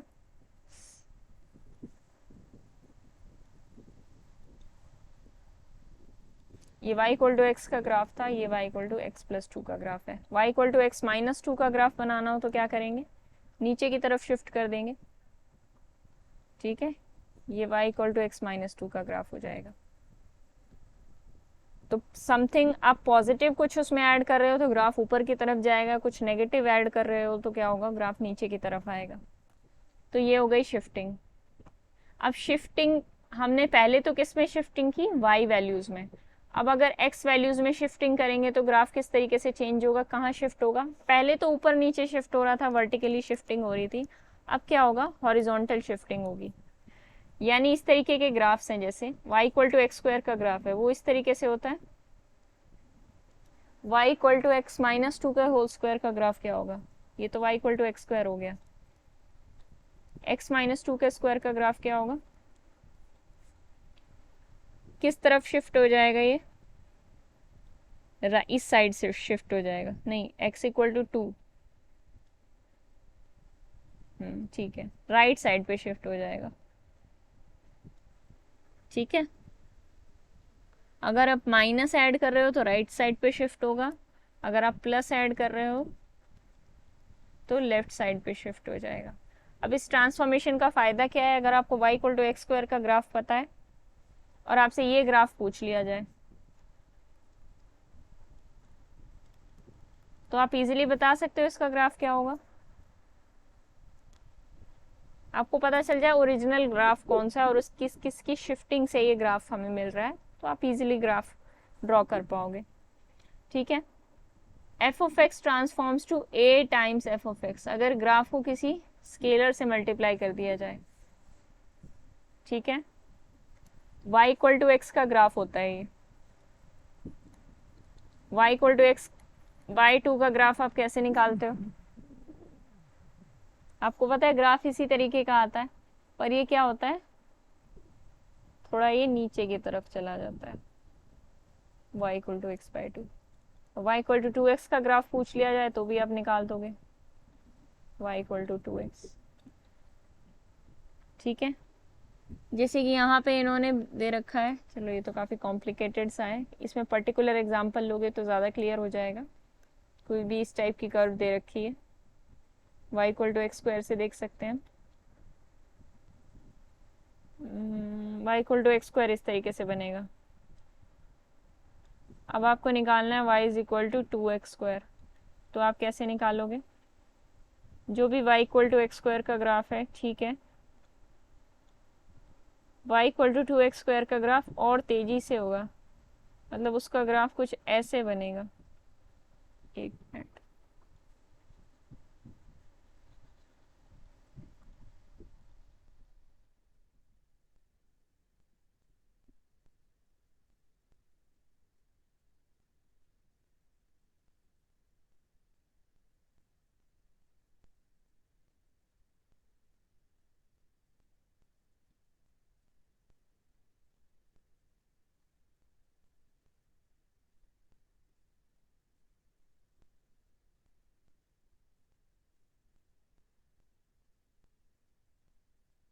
ठीक, y equal to x square का ग्राफ कुछ इस तरीके से है अगर, तो y equal to two x square का ग्राफ क्या होगा, इससे थोड़ा ऊपर की तरफ आएगा।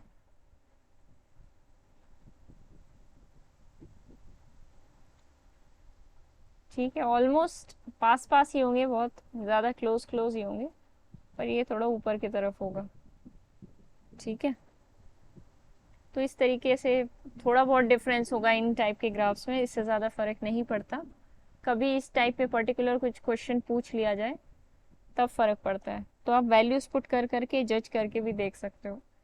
ठीक है, लॉजिकल चीज़ें ज़्यादा काम आती है एग्ज़ाम में, बजाय कि हमारी एक चीज़ याद करके जाएं, तो आप वहाँ पे लॉजिक लगा के जज कर सकते हो कि इस पर्टिकुलर इंटरवल में कौन सा ग्राफ ऊंचा नीचा है, उस तरीके से। जैसे कि यहाँ पे देखो दिखा रखा है साइन एक्स और टू साइन एक्स का, साइन एक्स का ग्राफ ये नीचे की तरफ है, और जैसे ही हमने टू साइन एक्स का ग्राफ ड्रॉ किया क्या हुआ, ग्राफ बड़ा तेजी से उछल गया। ठीक है, एक मिनट रुको, पानी पी ली।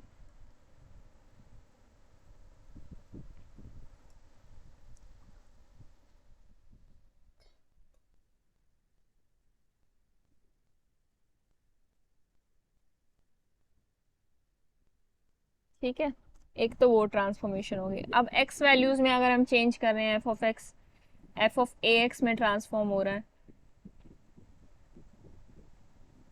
तो किस तरीके से ट्रांसफॉर्मेशन हुई हम किसी एग्जांपल से समझते हैं। साइन इनवर्स एक्स और साइन इनवर्स टू एक्स,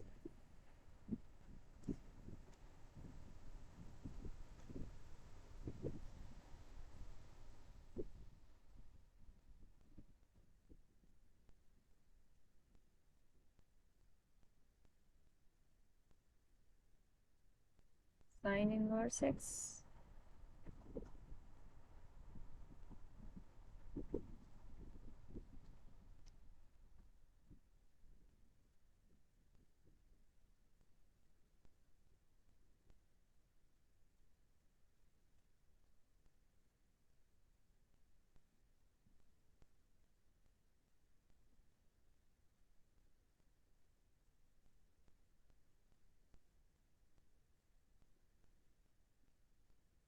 तो इस ट्रांसफॉर्मेशन में ग्राफ श्रिंक हो जाता है।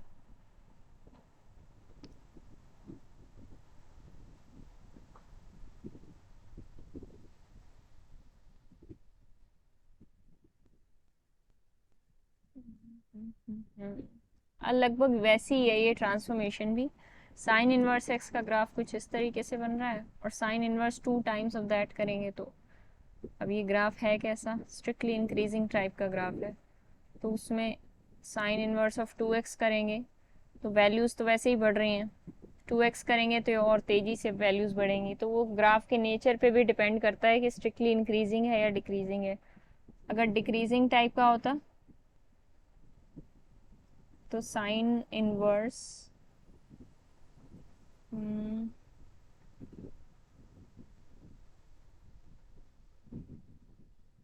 डिक्रीजिंग ने ये नहीं दे रखा।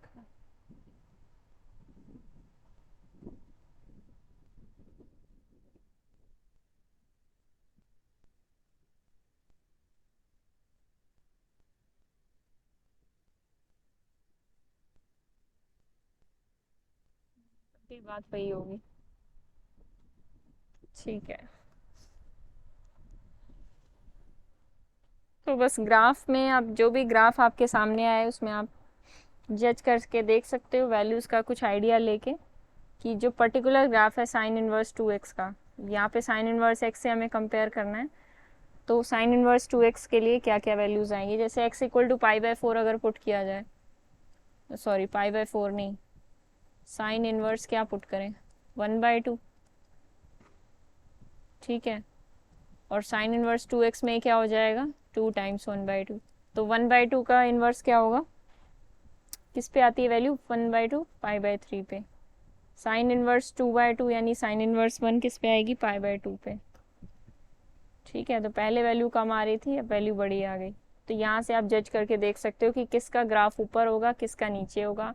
इंटरसेक्टिंग पॉइंट तो एक ही आने वाले हैं इसके अंदर, जैसे कि अगर एक्स स्क्वायर का ग्राफ देख रहे हो तो वो भी 0 पे इंटरसेक्ट करेगा, 2x स्क्वायर का ग्राफ देख रहे हो वो भी 0 पे, सॉरी 2x का होल स्क्वायर होगा ना ये f ऑफ 2x, तो वो भी 0 पे ही दोनों इंटरसेक्ट करने वाले हैं। दोनों की ज़ीरोज़ तो सेम रहेंगी लेकिन ज़ीरोज़ के अराउंड, अब ये किसी फंक्शन की ज़ीरो है, इसके अराउंड मान लो फंक्शन का ग्राफ कुछ ऐसे है। अब आप इसी फंक्शन में f ऑफ ax वाली ट्रांसफॉर्मेशन लगा के देखना चाहते हो दूसरा ग्राफ कैसे बनेगा, तो ये कुछ ऐसा ऐसा हो सकता है, डिपेंड्स ऑन द जो भी फंक्शन है, लेकिन intersecting point will be same. तो बाकी चीज़ों का आप आइडिया पॉइंट पुट करके भी देख सकते हो, ठीक है।